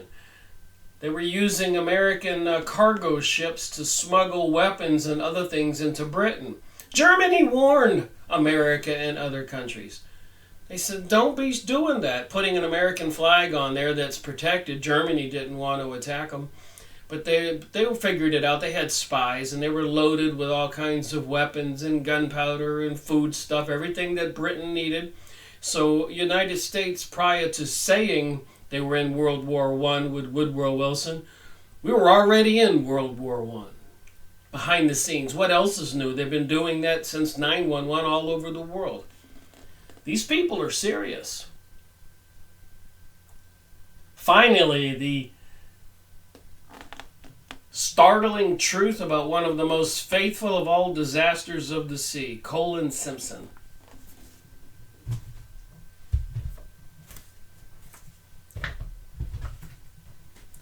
This goes on and on. I have all these books. Is there any doubt about what I'm saying? So if what I'm saying is accurate, shouldn't we the people be concerned and step up and do something? Day of deceit. The truth about FDR, Franklin Delano Roosevelt, and his henchman, right-hand man Harry Hopkins, who they probably made a hero out of, and Pearl Harbor. So apparently they were pushing for World War II for a couple years. They were arming the Chinese, withholding even food supplies and everything and oil that Japan needed. They forced Japan's hand to get them into the war because, of course, they didn't want to be accused of firing the first shot. Poor Japan never saw that coming, and then having a couple of nukes dropped on them. And then you talk about Germany. Poor Germany never saw that coming, that they were the target of destruction from all sides. The Russians, the Serbians, the Britons, the Zionists, all because they wanted to take out Turkey, the Ottoman Empire, so they could take over the Middle East. And fulfill biblical prophecy. These people do have a religion. And apparently they're responsible for the social conditioning and the cults and the gangs in America's communities. These people are not missing a beat. Got all these crazy books.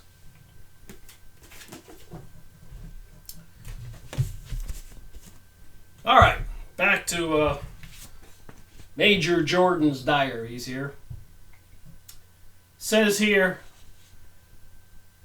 we are determined that nothing shall stop us from sharing with you all that we have. So who was this Harry Hopkins? Well, we know who Bernard Baruch was, an elite Jewish man who was Woodrow Wilson's right-hand man during World War I, who hired Samuel Bush and a bunch of other people.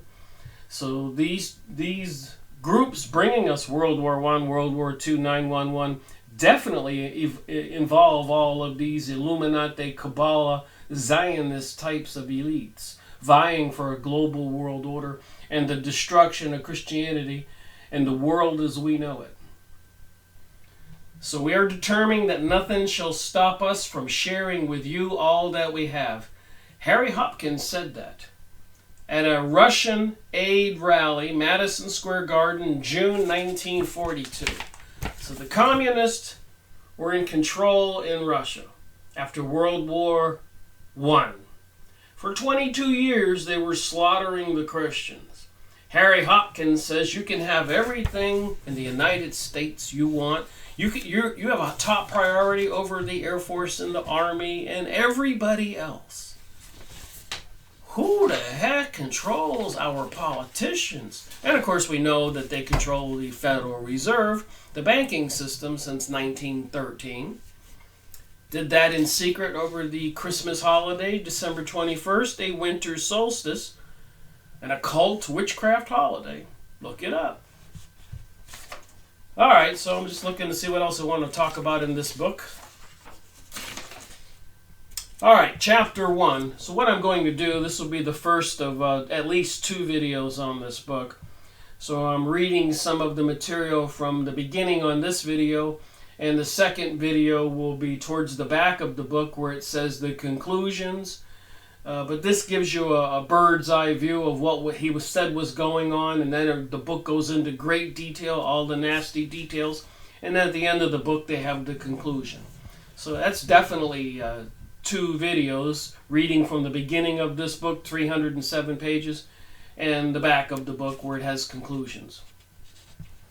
So chapter 1, Mr. Brown and the Start of a Diary. So this is Major Jordan. Late one day in May 1942, several Russians burst into my office at Newark Airport, furious over an outrage that had been just committed against the Soviet honor. The people who were killing 100 million Christians and other good people at this time. Communist. Make no mistake, and they have not gone away. It's the apathetic and blind Christians and Americans, capitalists, who haven't been paying attention, and apparently our world has been taken over by these people.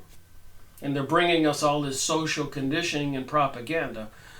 Call it climate change if you want, terrorism, droughts and pole shift, and all kinds of other threats, economic, whatever. Just goes on and on and on. And each time they're installing these technological systems and they're getting closer and closer to pull the trigger. So it seems. Go look at some of the videos on YouTube. Look up some of the books I've been going over. The magazines out there at the bookstore, some of the popular ones. Lots of information easily to access. So apparently the Soviets burst into Major Jordan's office because something had been committed that was against the Soviet honor. They pushed me towards the window where I could see evidence of the crime with my own eyes. They were led by Colonel Anatoly Kotkov, the head of the Soviet mission at the airfield. He had become a Soviet hero in 1935 when he made the first seaplane flight from Moscow to Seattle along the polar cap. Soviet newspapers of that time called him the Russian Lindbergh. He had also been an instructor of the first Soviet parachute troops, and he had 38 jumps to his credit.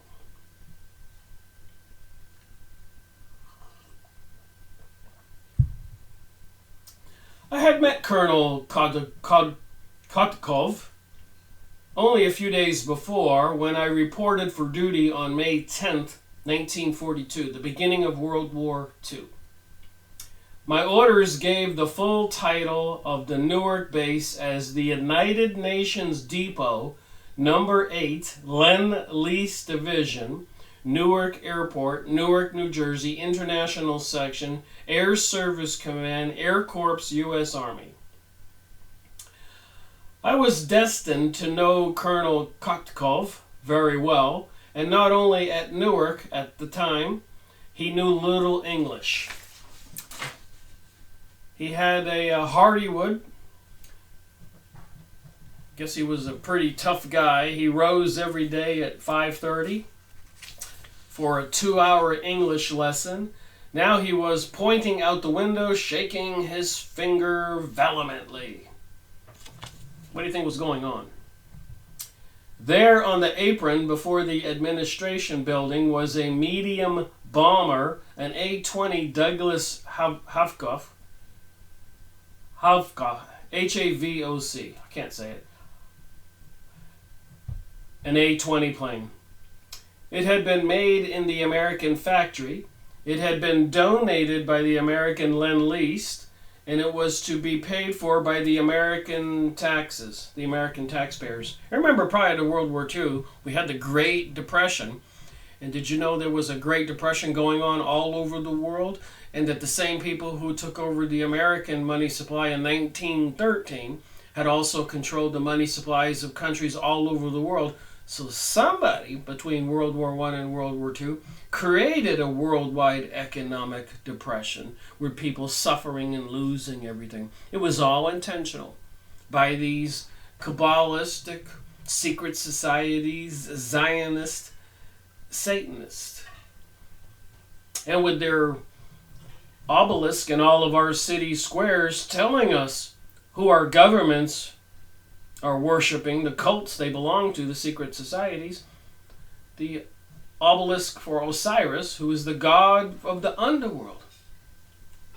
Just FYI, you have to keep that in back of your mind. These people do have a religion, believe me.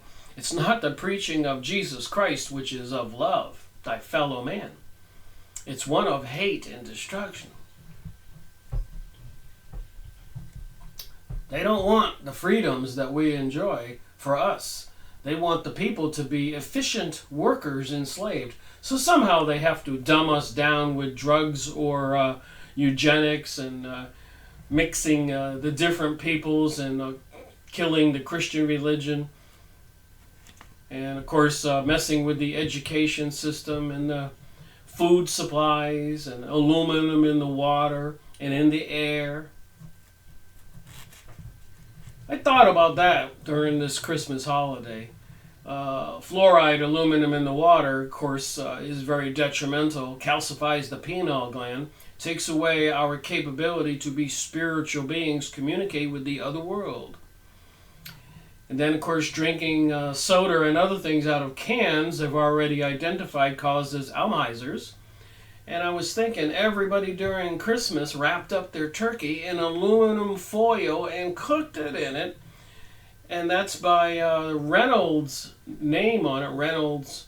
And if you look in the different books, Reynolds is one of the occult names for the Illuminati families. The Rockefellers made sure the aluminum fluoride was in the water supply. Crazy. You start looking into this. So anyways, I don't think aluminum is a good thing to be wrapping up food in, nevertheless cooking it with steam, because you probably got your heavy dose of aluminum with your vitamin C and vitamin supplements you took. You didn't know it, but you got some added metals, aluminum, with all that aluminum wrap. I'd like to think it was safe, but we now know that it's not. And why would they be dumping that stuff in the sky that's barium and strontium, other byproducts of aluminum? Back to this document here. So we're shipping these A-20 planes, the American taxpayers paying for all of this. There was a Great Depression and suffering in America. So the people were made ready to go to war, and they were stupid and following the propaganda in the newspapers. Hook, line, and sinker. We fell for it. It's 911. Hook, line, and sinker. We fell for it. Etc., etc., etc. Venezuela is evil. Iran is evil. Japan is evil. Germany is evil. The list just goes on and on and on in the news. Russia is evil. China is evil. There's some really evil forces out there creating all this propaganda and deception. They have a purpose. And the last thing they want is for we, the people, to wake up. Anyways, now it was ready to bear the red star of the Soviet Air Force. So what was these Russians complaining about? The plane was ready, and they come rushing in Major Jordan's office. As far as the Russians and Lend-Lease were concerned, it was a Russian plane. So apparently all the things we gave them, tanks, planes, trains, and everything else, trillions of dollars worth of stuff, they were very arrogant. There was never a thank you or any kind of gratitude. They acted like they controlled the USA. And Henry Ford, the automaker, wrote all those books I've been going over after World War I, where all those Eastern Jewish Yiddish people were being shipped into New York, financed probably by the Federal Reserve, which their elite bosses owned. And they were buying up businesses and properties all over the United States, taking over the press businesses, creating Hollywood, taking over the liquor industry, apparently even the baseball industries, and so much more. And they were gloating about it in the streets of New York City and elsewhere, and Henry Ford observed it, and he knew the newspapers wouldn't say anything, so he bought the Dearborn Independent, and I've made book reviews on those books. Series 95 and Series 71. Go watch my book reviews. Henry Ford, the automaker. Would he be risking his business and career to tell lies? I think common sense says no. He saw something that concerned him.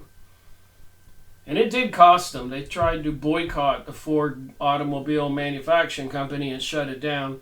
So somehow they squeezed an apology out of him, and life went on. People have short-term memories. All right. So the plane had to leave the field shortly to be hoisted upon one of the ships in a convoy that was forming to leave for Murmansk and Kandashlashka. Guess that's a couple cities in Russia. On that day, the commanding officer was absent, and as the acting executive officer, I was in charge. So what happened in his office with these Russians? I asked the interpreter what outrage had occurred. It seemed that a DC-3, a passenger plane owned by American Airlines, had taxied from the runway and, in wheeling about the concrete plaza to unload passengers, had bruised the A-20's engine housing. I could easily see that the damage was not too serious and could be repaired, but that seemed to be outside the point. What infuriated the Russians was that it to be tolerated for 1 minute that an American commercial airliner should damage even slightly a Soviet warplane. The younger Russians huddled around Colonel Kotkov over their Russian-English dictionary and showed me a word, punish. In excited voices, they demanded,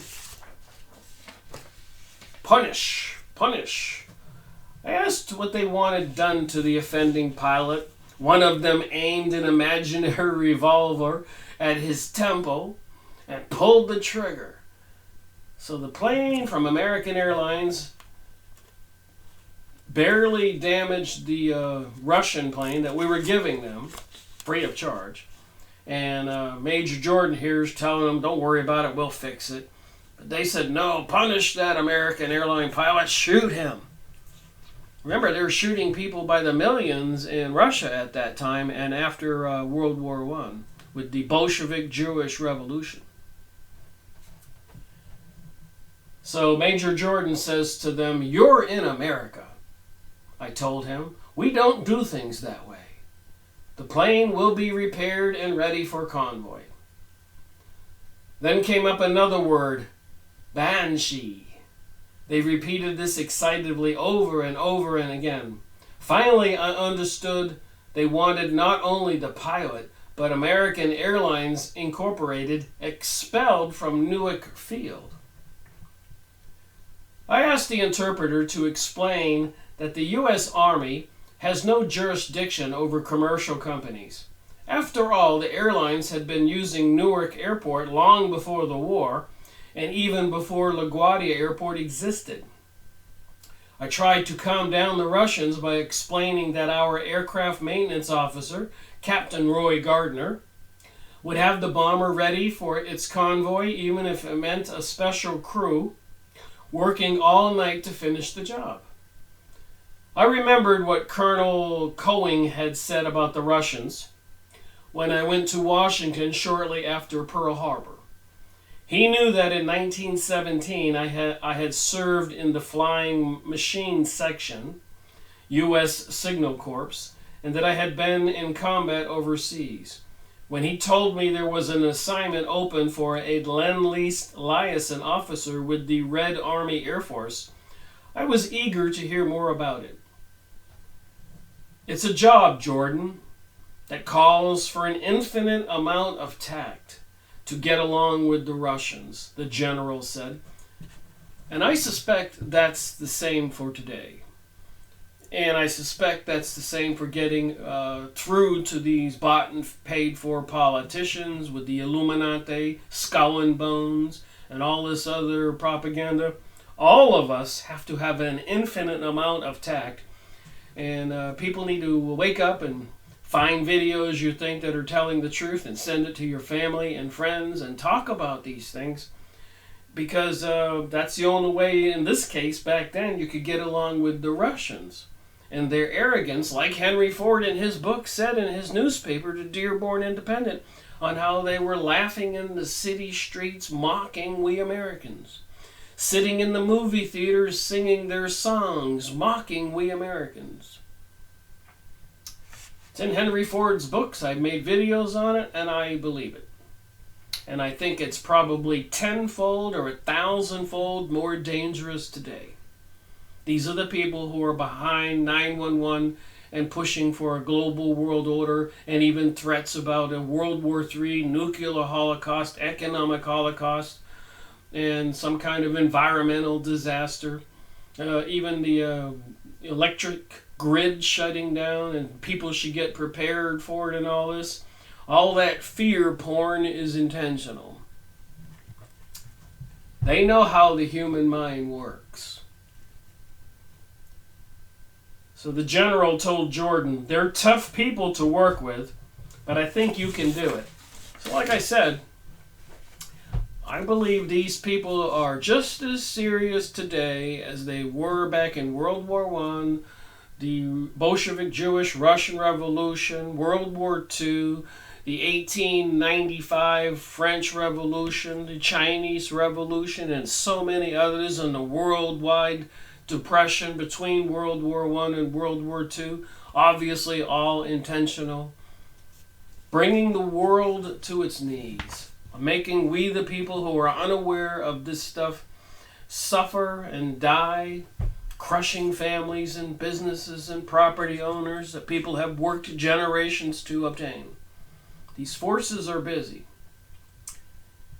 Okay, so Major Jordan continues to say in this book, Major Jordan's Diaries, thus I had been assigned to Newark for the express purpose of expediting the Lend-Lease program, shipping everything the Russians wanted, and they were communist Russians after World War I, and had killed the Tsar and his family, and had purged the country of plus or minus 100 million Christians and other good people over the next 15, 16 years between World War I and World War II. And the United States was giving them everything they wanted, blank checks and shipping it over there, and the Russians were demanding it. Who controls Russia? Who controls Britain? Who controls the United States now? Who controls the world right now? Who controls the United Nations? It's all the same secret societies, Illuminati, Kabbalistic, Zionist, people who are apparently into some satanic religion, even with the obelisk in our city squares, which is a symbol for Osiris, the god of the underworld. You can't leave that stuff out. All the symbols they show us, if you see them, you now know why they're doing that. So Major Jordan says, I was determined to perform my duty to the best of my ability. I was a retread, as they called us veterans of World War I, and a mere captain at the age of 44. But I had a job to do, and I knew I could do it. The first days had gone reasonably well, and I rather liked Kotkov. But there was no denying it, the Russians were tough people to deal with. Think about that. As my remarks about repairing the bomber on time were being translated, I noticed that Colonel Kotkov was fidgeting scornfully. When I finished, he made an abrupt gesture with his hand, and he says, I call Mr. Hopkins, he announced. The Russian's going to call Harry Hopkins, President Roosevelt's right-hand man. It was the first time I had heard him use this name. It seemed such an idle threat, and a silly one. What did Harry Hopkins have to do with the Newark airport? Assuming that Kotkov carried out his threat, what good would it do? Commercial planes, after all, were under the jurisdiction of the Civil Aeronautics Board. Mr. Hopkins' fix, Colonel Kotkov says. He looked at me, and I could see now that he was amused in a grim kind of way. So he was smirking. He said, Mr. Hopkins can fix. A grim kind of way. Mr. Brown will see Mr. Hopkins. No, he said, smiling.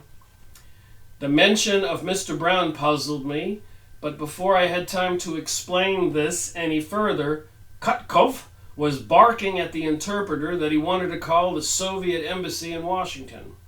All Russian long-distance calls had to be cleared through my office, and I always made sure that the kernels, which could be extraordinarily long at times, were put through collect. I told the operator to get to the Soviet embassy, and I handed the receiver to the colonel. By this time, the other Russians had been waved out of the office, and I was sitting at my desk. Colonel Kutkov began a long harangue over the phone, a long conversation in Russian, interrupted by several trips to the window. The only words I understood were American Airlines, Hopkins, and the serial number on the tail, which he read out painfully in English. When the call was completed, the colonel left without a word. I shrugged my shoulders and went out to see about the damage. Plane. As promised, it was repaired and ready for hoisting on shipment when the convoy sailed. Thus, I felt sure, was the end of the affair. I was wrong, says Major Jordan. On June 12th, the order came from Washington, not only ordering American Airlines off the field, but directing every aviation company to cease activities at Newark forthwith. The order was not for a day or a week. It held for the duration of the war, though they called it a temporary suspension. Wow, that's some power. Like I said, reading this whole book, they obviously controlled the government officials in Washington. But what else is new? The cover-up of 9/11 and so much more. We the people can discover all we want, say all we want. The powers that be just ignore it and let us talk about it, but nobody does anything about it. Major Jordan says, I was flabbergasted. It was the sort of thing one cannot quite believe, and certainly cannot forget.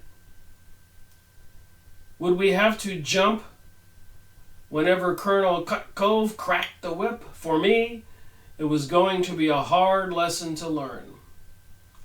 And if they do bring about this martial law, which even Q on the internet and so many others are saying is coming forthwith, this is January 1st, 2019, all kinds of these predictions on so many videos on YouTube, you kind of have a hard time ignoring it all. There's so much of it.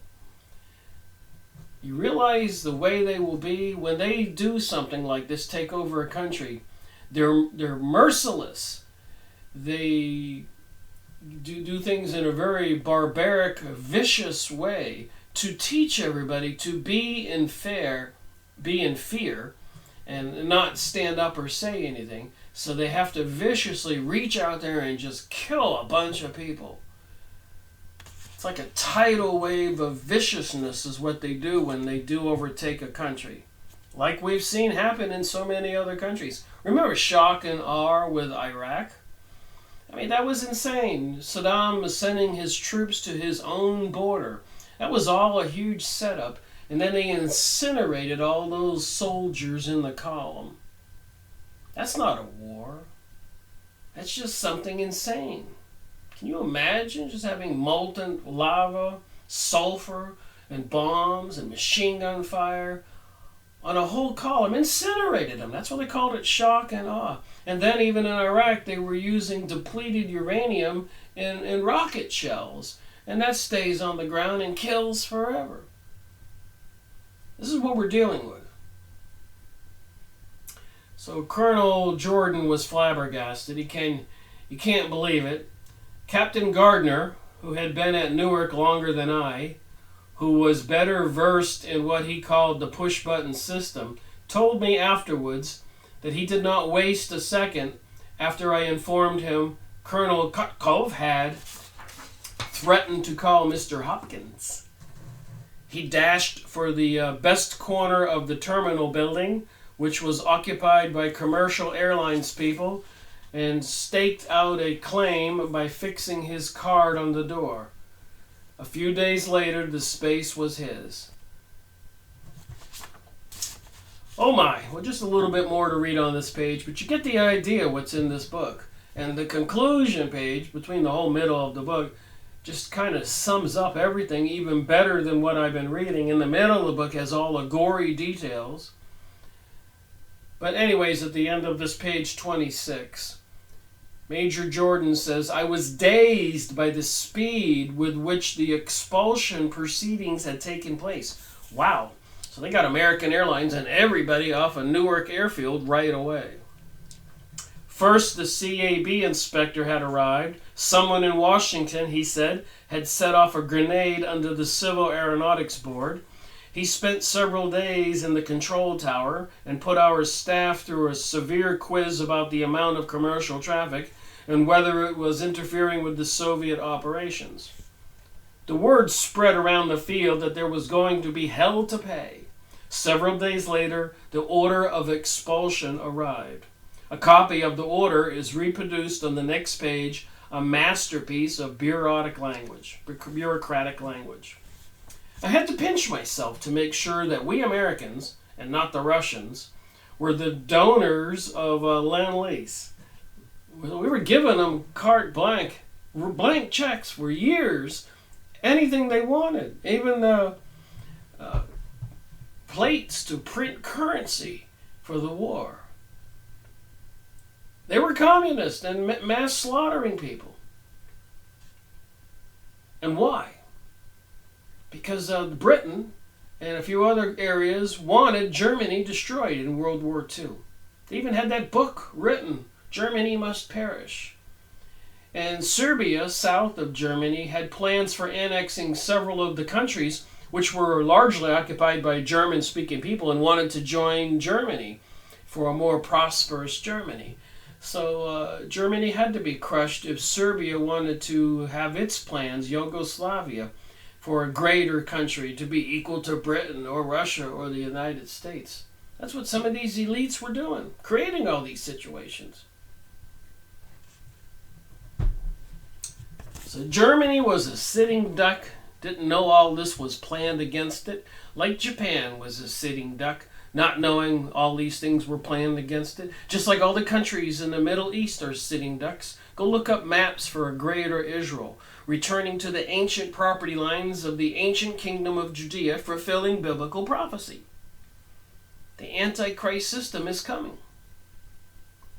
I know people don't want to tie those things together, but the symbols are in our city squares, the obelisk, representing the god of the underworld. Why are they there? All those other satanic symbols and rituals, the tunnel opening over there in Switzerland, under the Alps. I mean, obvious satanic orgy rituals. And so much more I've talked about in my videos. So you can see who controlled America back then. And of course, the American people were deceived into thinking they need to be patriotic and go to war and go kill the Germans. Not knowing about Russia or Serbia or Britain's plans or Israel's plans for a greater Israel. We were all played for fools. Hook, line, and sinker. After all, Jordan, I told myself, you don't know the details of the whole operation. This is only one part of it. So he's trying to convince himself why he should go along with this. He's talking to himself. You're a soldier. And besides, you were warned that this would be a tough assignment. At the same time, however, I decided to start a diary. That's the diary I have here I'm reading from. The book about the diary, with the material in the diary. And to collect records of one kind and another, and to make notes and memos of everything that occurred. This was a more important decision than I had realized. So he was keeping records of everything that happened. Keeping a record wasn't exactly a revolutionary idea in the Army. I can still see Sergeant Cook at Kelly Field. So I got a document here. The Civil Aeronautics Board orders suspending commercial flights at Newark Airport, June 1942. It's in the book. Free at archive.org. Major Jordan's Diaries. Jordan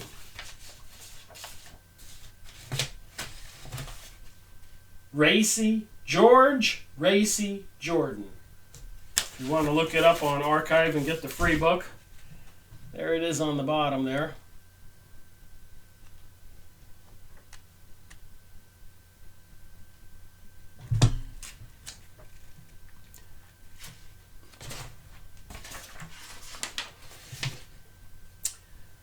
All right, so he's making a diary. Jordan, if you want to get along, keep your eyes and your ears open. Keep your big mouth shut and keep a copy of everything. Well, what do you think? Like I said, my concern is who controls America today? The people who controlled it during World War I? The same people who controlled it during World War II? The same people who controlled it during the 9/11 event? So who do you think President Donald Trump works for? The same people? Why would he say that America recognizes Jerusalem as the capital of Israel? Fulfilling the biblical prophecy. Sending the mother of all bombs into Afghanistan not too long ago. And 98 missiles aimed at Syria not too long ago. So these people control our world. They're installing a huge technological surveillance system and weaponized system, monitoring us, preparing us for a cashless society, microchipping everybody. Again, in perfect alignment with the biblical prophecy, things that people have been saying with all these books I have in my office. But people don't want to believe it, I guess, some people. And of course, probably the people watching this video, it's like preaching to the choir. If you're watching this video, you're probably awake and you're aware of what's going on. So thank you for watching my video. It is January 1, 2019, and I wish everybody a great year. Keep your eyes open and pay attention. Rick Merico reporting.